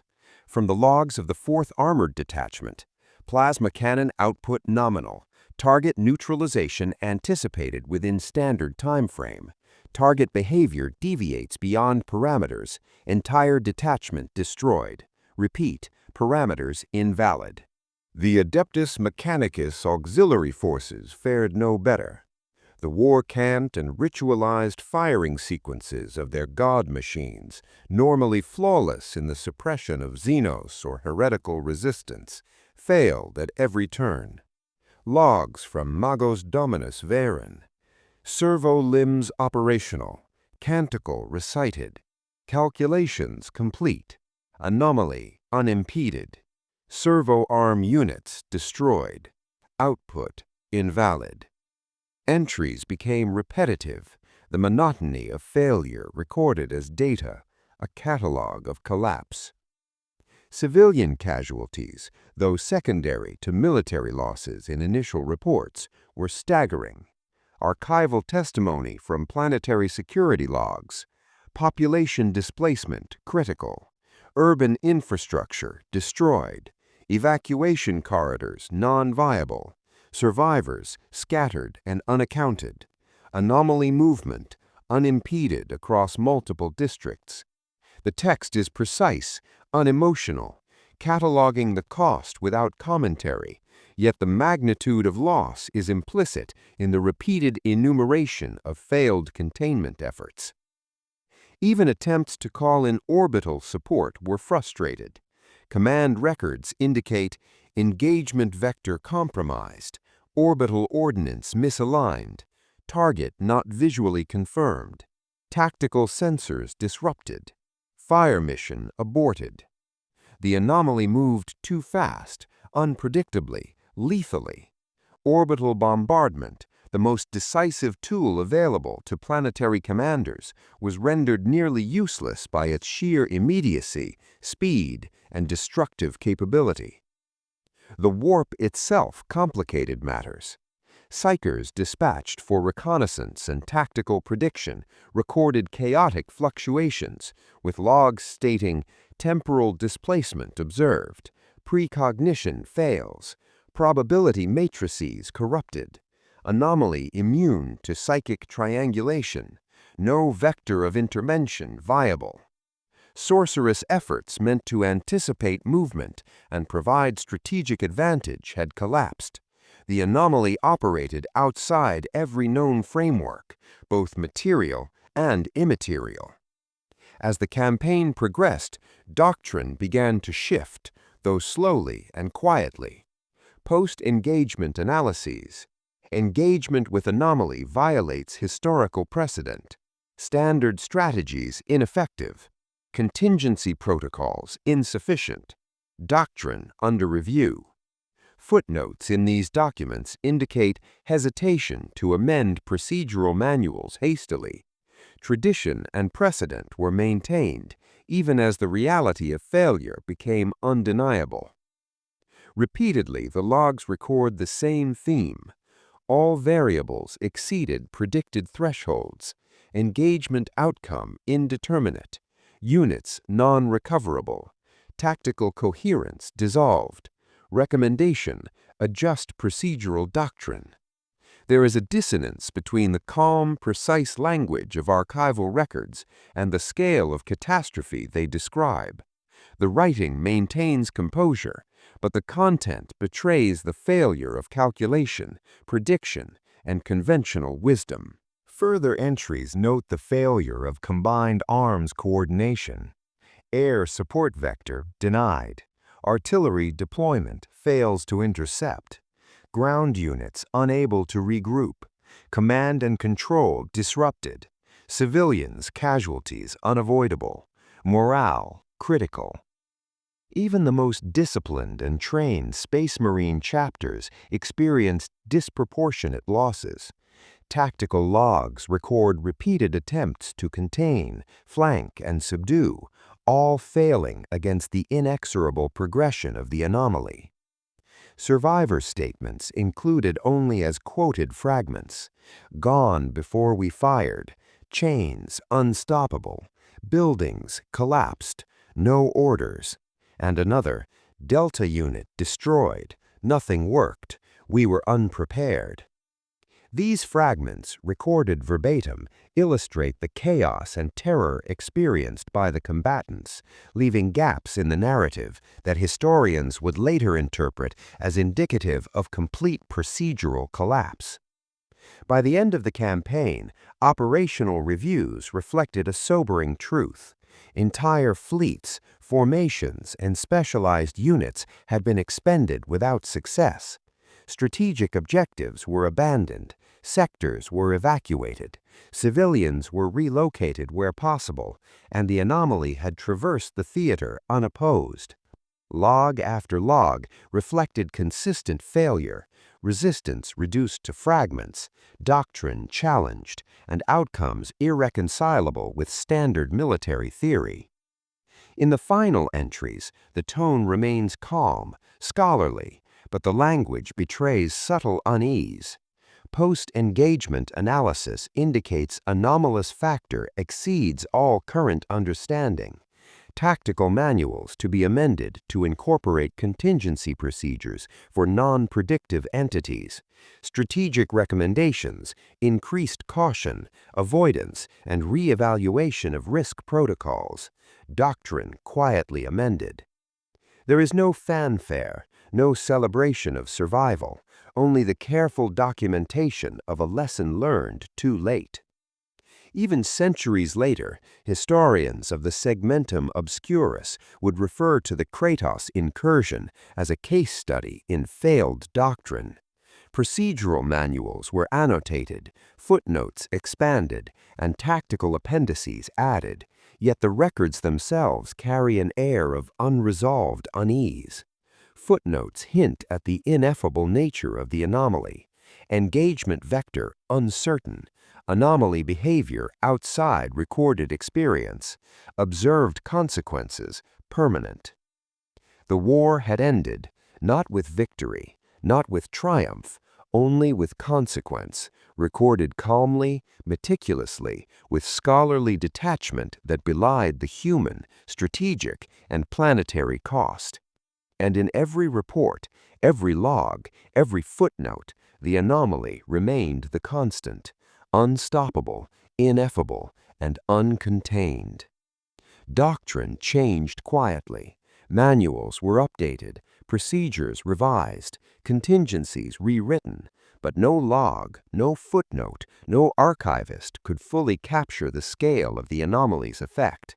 The war had ended wrong. Entire strategies were invalidated, every calculation rendered obsolete, and yet the archival records persisted, calm and precise, the last testament to a campaign that no theory, plan, or doctrine could save. The war had already moved on, as wars always did in the Imperium.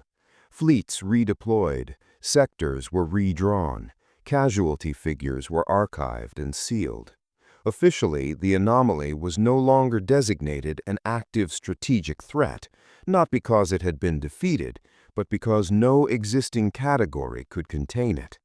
What remained was aftermath, and in the Imperium, aftermath was where meaning was buried.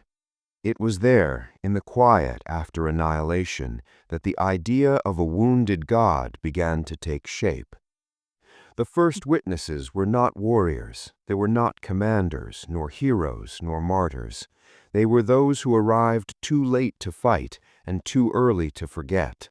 Survey teams, relic recovery units, remembrancers whose duty was to catalog ruins so that history could pretend it had always known the outcome. They found no battlefields in the conventional sense.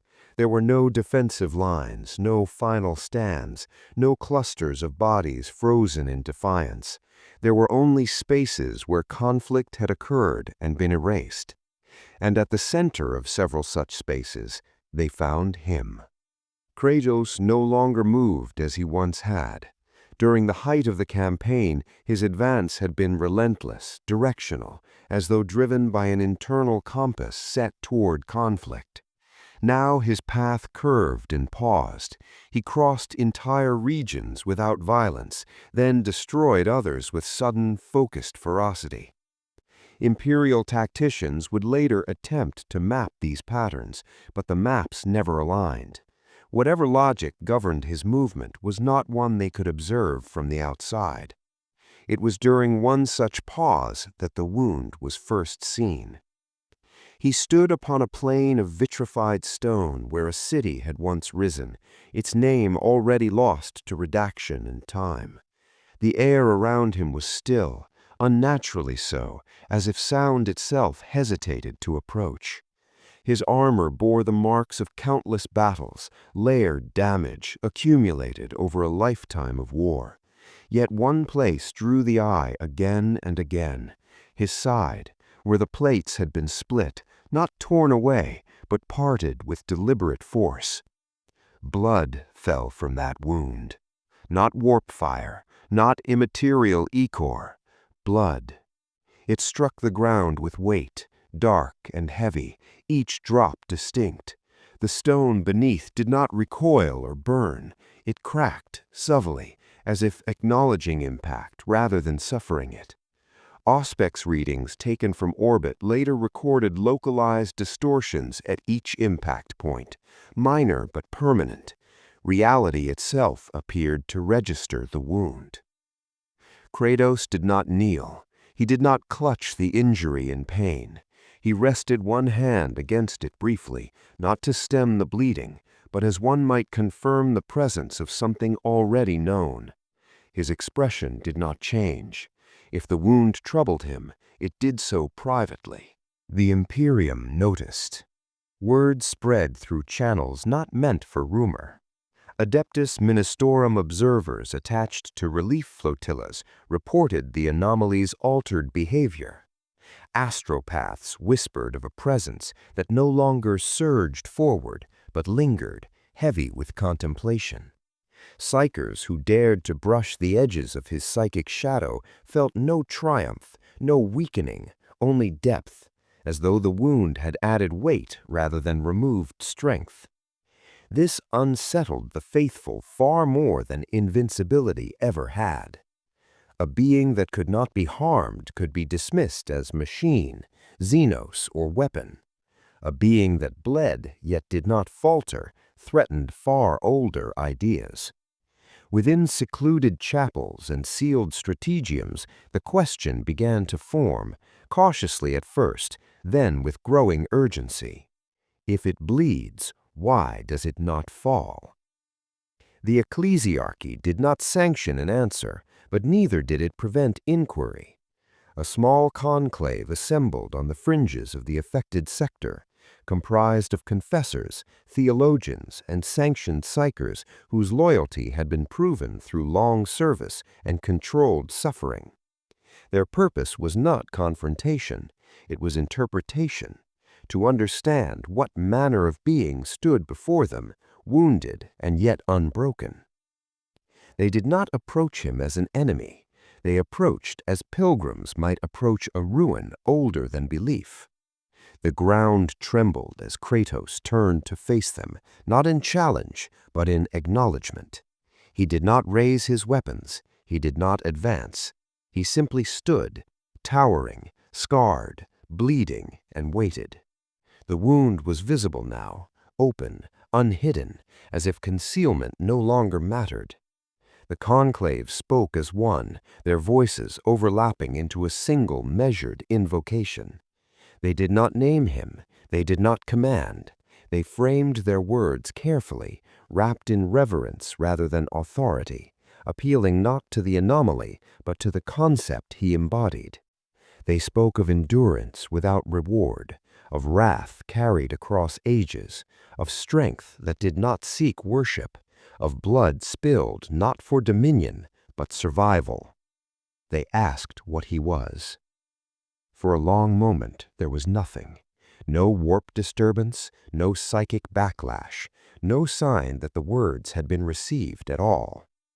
Several members of the conclave would later claim that this silence was the most terrifying moment of their lives, because it felt like standing before something vast enough to ignore them completely. Then Kratos spoke.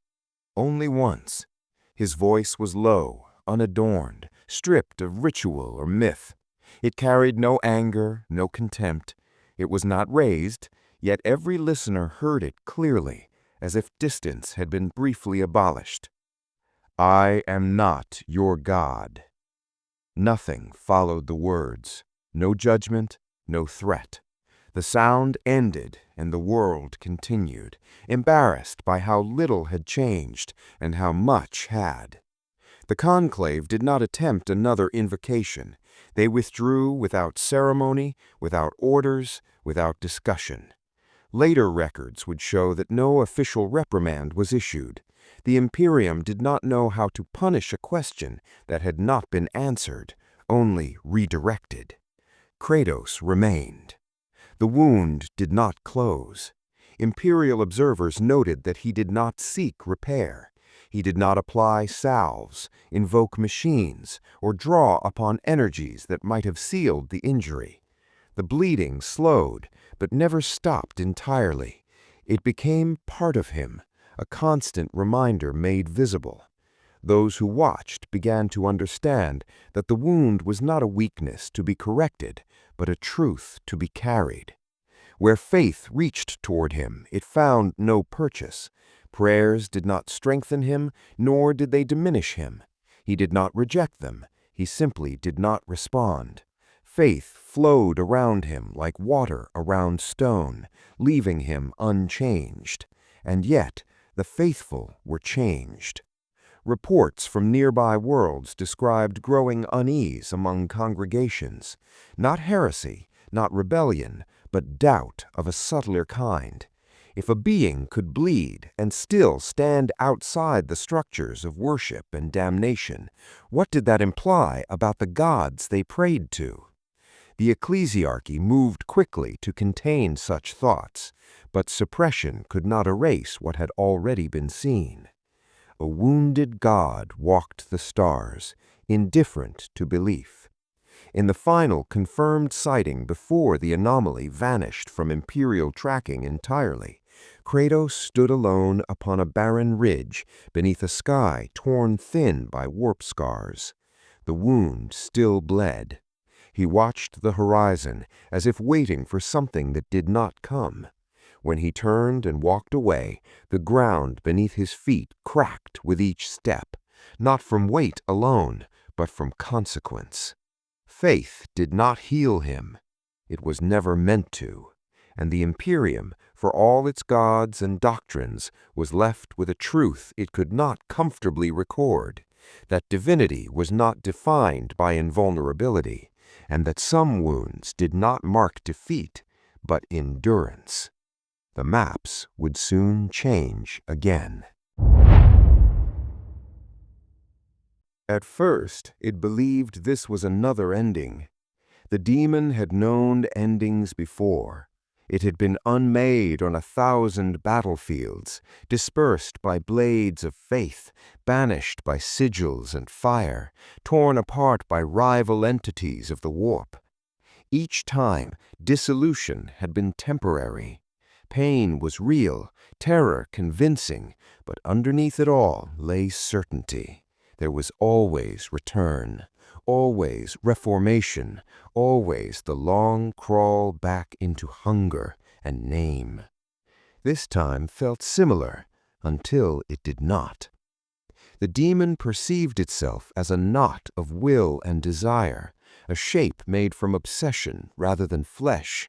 It had worn many forms across centuries: taloned monarch, coiling serpent, burning angel of blasphemy. All were masks, chosen to inspire fear, to anchor belief, to feed upon recognition. Its true self was older and simpler. It was appetite. It was continuation. Kratos entered its awareness not as an enemy, but as an absence. The warp recoiled where he moved, not violently, but instinctively, as matter withdraws from void. The demon felt this withdrawal first as irritation, then as unease. It reached outward, extending tendrils of influence, tasting for familiar reactions: terror, rage, temptation. None returned. The space around the anomaly was barren of resonance, as though emotion itself had thinned. The demon asserted its name. The name mattered. Names ensured return. I am... The thought fractured before completion. The demon tried again, forcing coherence, reinforcing self through memory of past triumphs. It recalled worlds drowned in devotion, legions corrupted, souls twisted into shrines. These memories should have strengthened it. Instead, they unraveled, slipping away as if they no longer belonged to it. Kratos advanced. With each step, the demon felt something it had never catalogued: erosion. Not injury, not banishment, loss. Portions of itself ceased to be, not torn away, not consumed, but invalidated. The concepts that composed it, desire, rage, domination, found no reflection in him. They fell into nothing. The demon screamed, and the scream collapsed halfway through. Sound required belief, meaning required witness. The warp itself seemed reluctant to carry its voice. Fragments of thought began to separate. I am... No, that is not correct. I was... Still incorrect. The demon attempted to retreat, to dissolve backward into the warp, to escape into the infinite churn where form was optional and time forgiving. It found no passage. The warp behind it did not open. It was not sealed. It was simply absent, as if the path had never existed. Panic surged, raw and unstructured. This was wrong. This was not how annihilation worked. True death was a myth, a lie told to mortals to make their fear sweeter. Daemons did not die. They were erased, dispersed, delayed. Identity was eternal so long as the warp endured. Kratos raised his weapons. The daemon perceived the motion as inevitability rather than threat. In that moment, it understood something with terrible clarity. This was not an execution. This was a conclusion. Memories collapsed inward. Victories lost context. Names lost edges. The daemon could no longer recall which god it served, or if it ever truly had. Allegiance unraveled into habit, habit into nothing. It searched for itself and found only scattered impulses, no longer aligned. I hunger. Why? I rage. At what? I endure. Do I? Kratos struck. The blow did not tear the daemon apart. It did not scatter essence or rupture form. It cut through definition. The daemon felt itself failing to be described. Boundaries dissolved. There was no pain in the conventional sense, only disintegration of awareness. Each fragment that broke away did not drift. It vanished. The daemon attempted dialogue, not in words but in concepts: submission, offering, surrender. It reached for the oldest reflex, the plea encoded into every warp entity when faced with annihilation. Take me, bind me, use me. Nothing answered. Kratos did not hesitate. He did not respond. His expression did not change. There was no satisfaction in his movements, no hatred. The daemon realized, dimly, that it was not being punished. It was being ended as a consequence of proximity. Thought became uneven. I am not. I am not. The sentence could not finish. The daemon's sense of time fractured. Moments stretched, then collapsed. Past and future lost distinction. It tried to anchor itself by recalling its first awakening in the warp, the moment it had coalesced from raw emotion into selfhood. That memory blurred, then failed entirely. Without origin, there could be no return. Identity collapsed in layers. First went the titles, then the forms, then the purpose. At last, only awareness remained, thin and trembling. The daemon saw itself for what it was, not eternal, not divine, but contingent, sustained by reflection, by reaction, by the resonance of minds that feared or worshipped it. Kratos provided none of these. In his presence, the daemon was unsupported. The final blow came not as force, but as negation. Kratos closed the distance and placed his weapon through the daemon's core. There was no explosion, no flare of warp energy, no scream that echoed across dimensions. The daemon felt itself cease to recognize itself. Awareness dimmed, not fading, but ending abruptly, like a thought cut short. There was a final attempt at identity. I. It did not complete. There was no return to the warp, no dispersal, no echo. The space where the daemon had been did not ripple. The warp did not recoil. It simply closed, smooth and indifferent, as if nothing had ever occupied that place. Psychers across multiple systems would later report a sudden, inexplicable silence, a missing pressure they could not name. Kratos stood alone.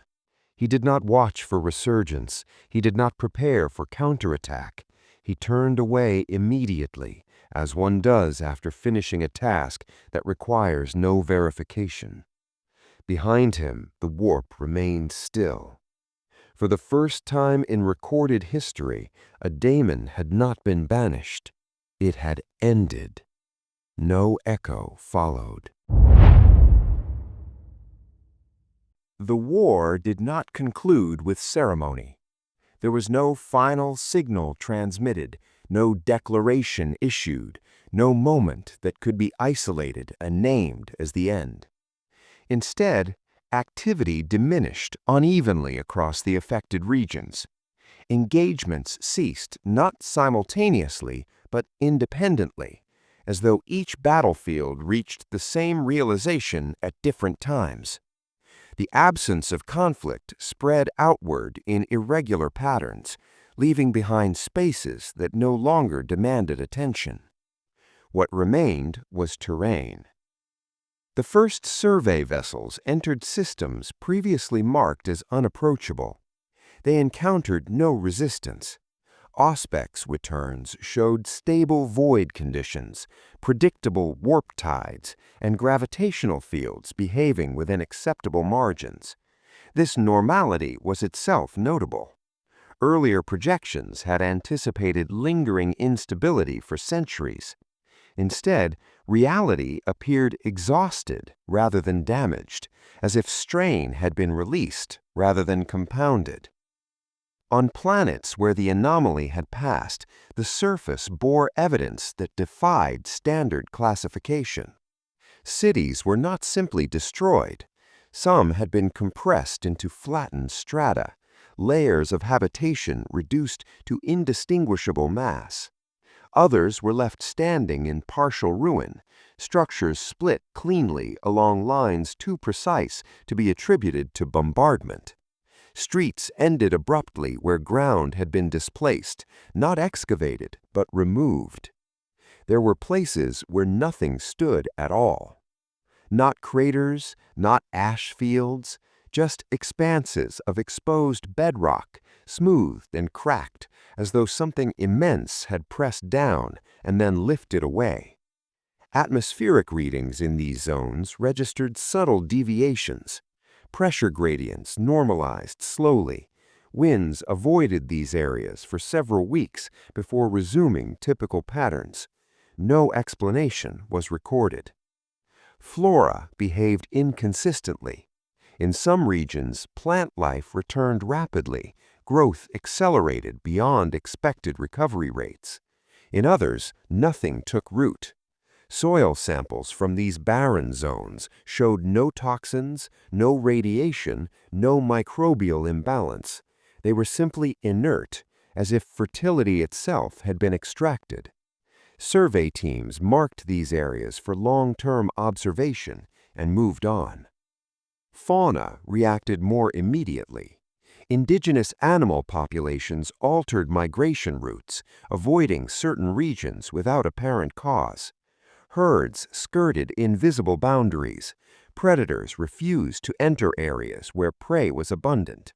No auditory or olfactory stimuli could be identified.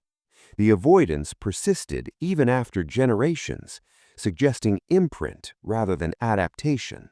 The skies changed last.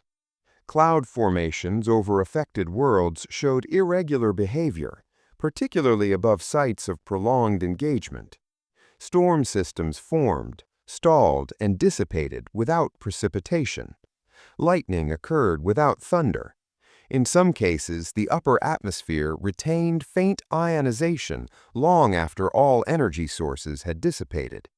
Meteorological logs recorded the data without comment. Orbital debris fields were thinner than projected. Wreckage from destroyed fleets was present but incomplete. Hull fragments that should have persisted for millennia were missing. Mass calculations did not reconcile. Analysts noted discrepancies, then filed them as unresolved losses. Salvage operations recovered less material than expected. No cause was identified. Warp conditions stabilized unevenly. Regions once marked by violent turbulence now exhibited subdued flows, almost placid by comparison. Other areas showed scarring, thin places where navigation required caution, though no active entities were detected. Astropaths reported fewer intrusive sensations. Silence was a common descriptor, though it appeared nowhere in official documentation. On the ground, the absence was more difficult to catalog. Weapons lay where they had fallen, undamaged and unused. Fortifications stood empty, firing lanes clear, ammunition stores untouched. Command centers remained powered down, cogitators intact, data preserved. It was as if entire forces had stepped away simultaneously, abandoning positions without retreat or pursuit.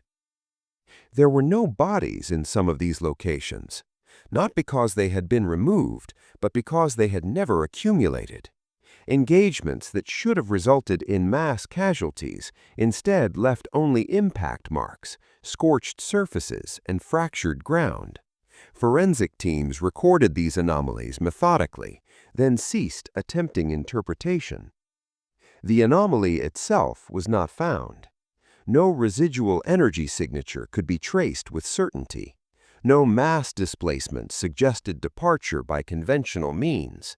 It had not ascended, descended, or translated through known dimensions in a way that could be mapped. It was simply no longer present.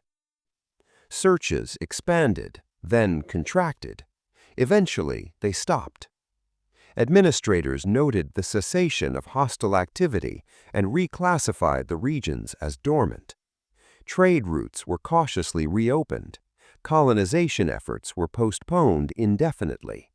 The space was not marked forbidden. It was marked incomplete. Structures associated with the anomaly's presence were absent. No shrines had formed. No cultic symbols persisted. No relics remained. Unlike chaos incursions, which left behind iconography and corruption, these regions bore no lasting ideological imprint. There was nothing to worship, nothing to purge. Only space where something had been. Time moved differently in the records. Reports from worlds light years apart described similar sequences of recovery, but timelines failed to align. Reconstruction on one planet coincided with abandonment on another.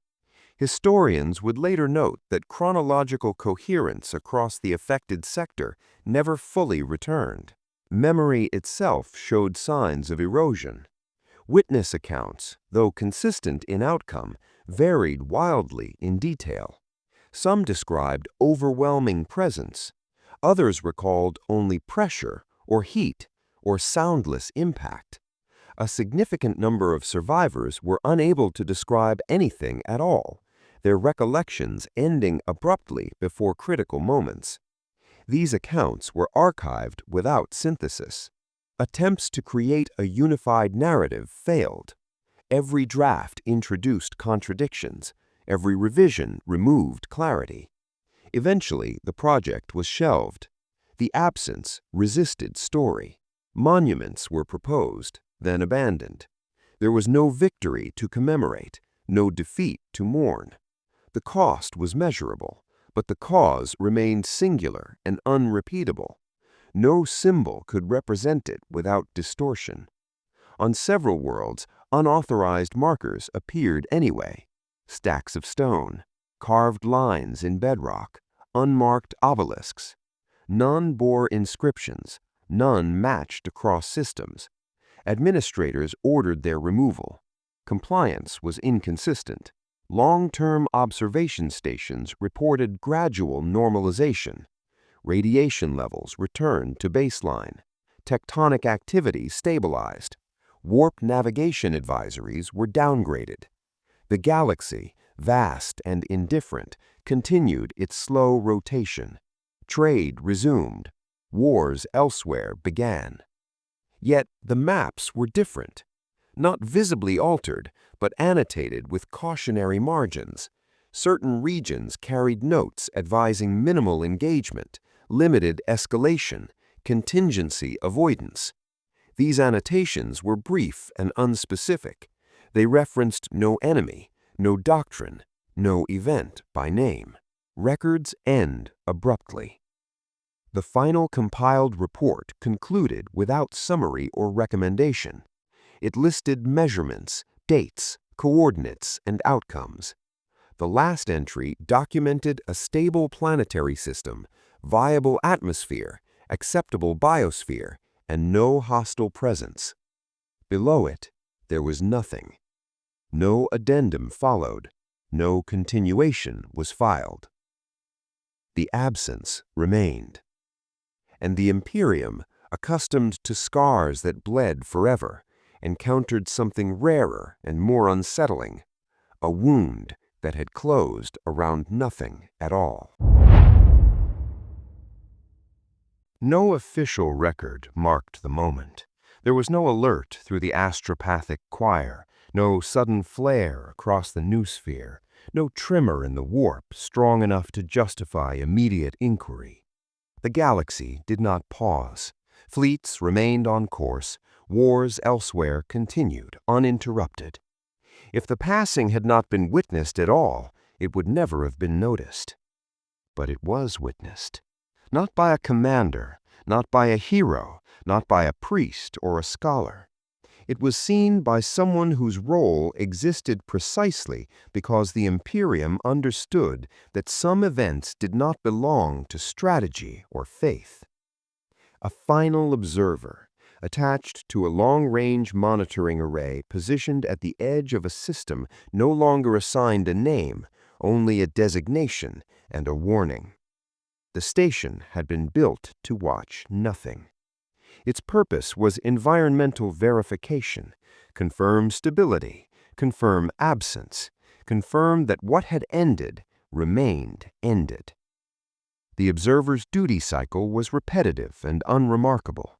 Readings were taken, instruments calibrated, logs updated, silence confirmed.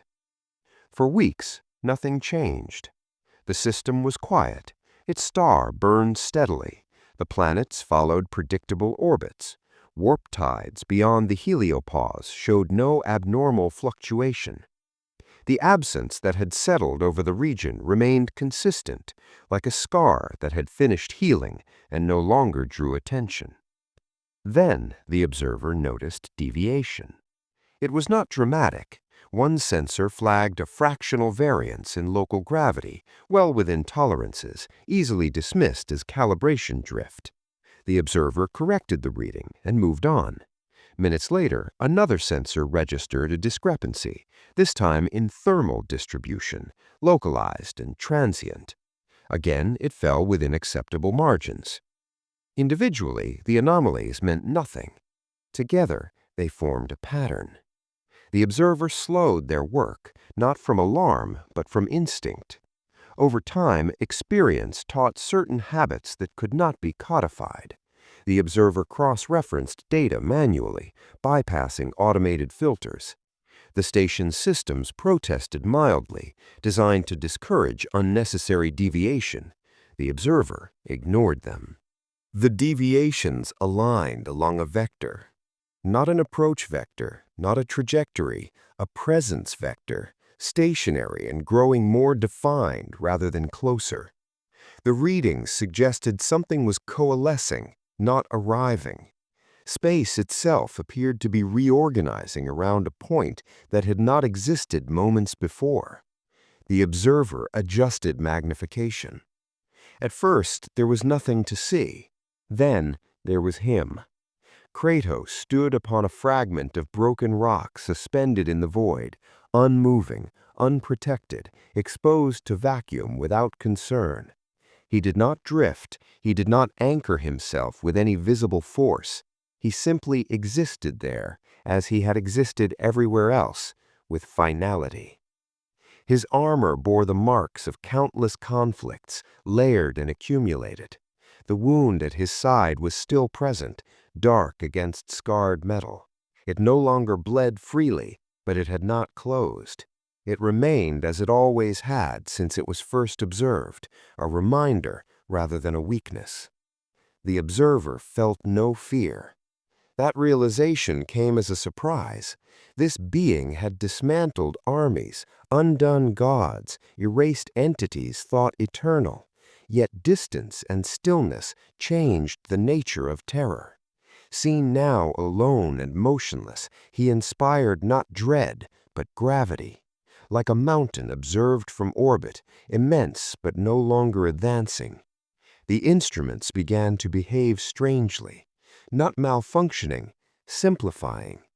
Readings that normally required complex interpretation flattened into direct values. Noise reduced, variance collapsed. The system's predictive models shut down one by one, not due to error, but redundancy. Nothing ahead required forecasting. The observer understood then that this was not a return, it was a departure. Kratos did not look toward the station. He did not scan the void.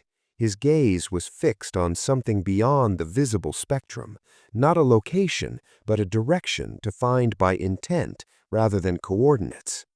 The observer could not follow it, no matter how the sensors were adjusted. Time behaved differently. The station clock advanced normally, but the observer felt the sensation of duration stretching, thinning, becoming less relevant. Minutes passed that felt weightless. The star continued to burn. The planets continued their motion. Nothing else acknowledged what was happening. The observer recorded everything, not because protocol demanded it, but because omission felt wrong. The log entries were precise, neutral, stripped of interpretation, position, mass estimate, energy readings, all inadequate, all recorded anyway. Then Kratos moved. It was not a step, not a translation. He shifted his stance, turning slightly, as one might before leaving a place for the last time. The motion was unhurried, deliberate. His weapons remained at rest. There was no sign of readiness, no anticipation of pursuit. For the first time, he spoke. The station's audio sensors should not have captured the sound. There was no medium for transmission, no vibration to carry it. And yet the words were heard, not through machinery, but directly, as if meaning itself had bridged the distance. I am finished here. The words were not addressed to the observer, nor to the Imperium, nor to the galaxy at large. They were a statement of condition, not intention. The observer did not feel dismissed or acknowledged. The words simply existed and then ceased. Kratos did not vanish. He diminished. His outline softened, not blurring, but losing insistence. The space he occupied began to reassert itself, reclaiming definition. Gravity normalized, thermal readings stabilized. The wound remained visible until the last moment, then it too was gone. Not healed, not erased, but no longer applicable. There was no flash, no warp surge, no echo. Where he had stood, there was nothing. The observer waited. They waited far longer than protocol required, far longer than comfort suggested. Instruments remained stable. No anomalies followed. No delayed effects manifested. The system was empty, complete in its emptiness. Eventually, the observer finalized the log. The concluding entry was factual, restrained, conclusive. Anomalous entity no longer present. No residual effects detected. Region stable. There was no recommendation attached, no speculation, no request for further observation. The observer sat for a long time after, looking at a region of space that now held no special designation. The sense of gravity lingered, not physical, but conceptual, as if something had passed through history itself and left it altered in ways that could not be measured. The galaxy continued, but futures had shifted. Wars yet to be fought would unfold differently, though no strategist would know why. Gods would hesitate, though they would not remember what they feared. Mortals would choose paths that felt instinctive, unavoidable, without understanding the origin of that instinct. Nothing was explained. Nothing needed to be. The passing was complete. The galaxy did not remember him by name. There were no statues raised, no litanies amended, no sanctioned chronicle that dared place his passage within the sacred timelines of the Imperium. History prefers causes it can trace and endings it can explain. This had been neither. What endured was absence. Wars continued, but some escalations never came. Crusades were delayed without clear justification. Certain gods pressed less aggressively against the veil, not from fear, but from hesitation they could not identify. The warp remained dangerous, but thinner in places, as though something had passed through and taken weight with it. Mortals felt it only as instinct. A commander chose restraint instead of annihilation.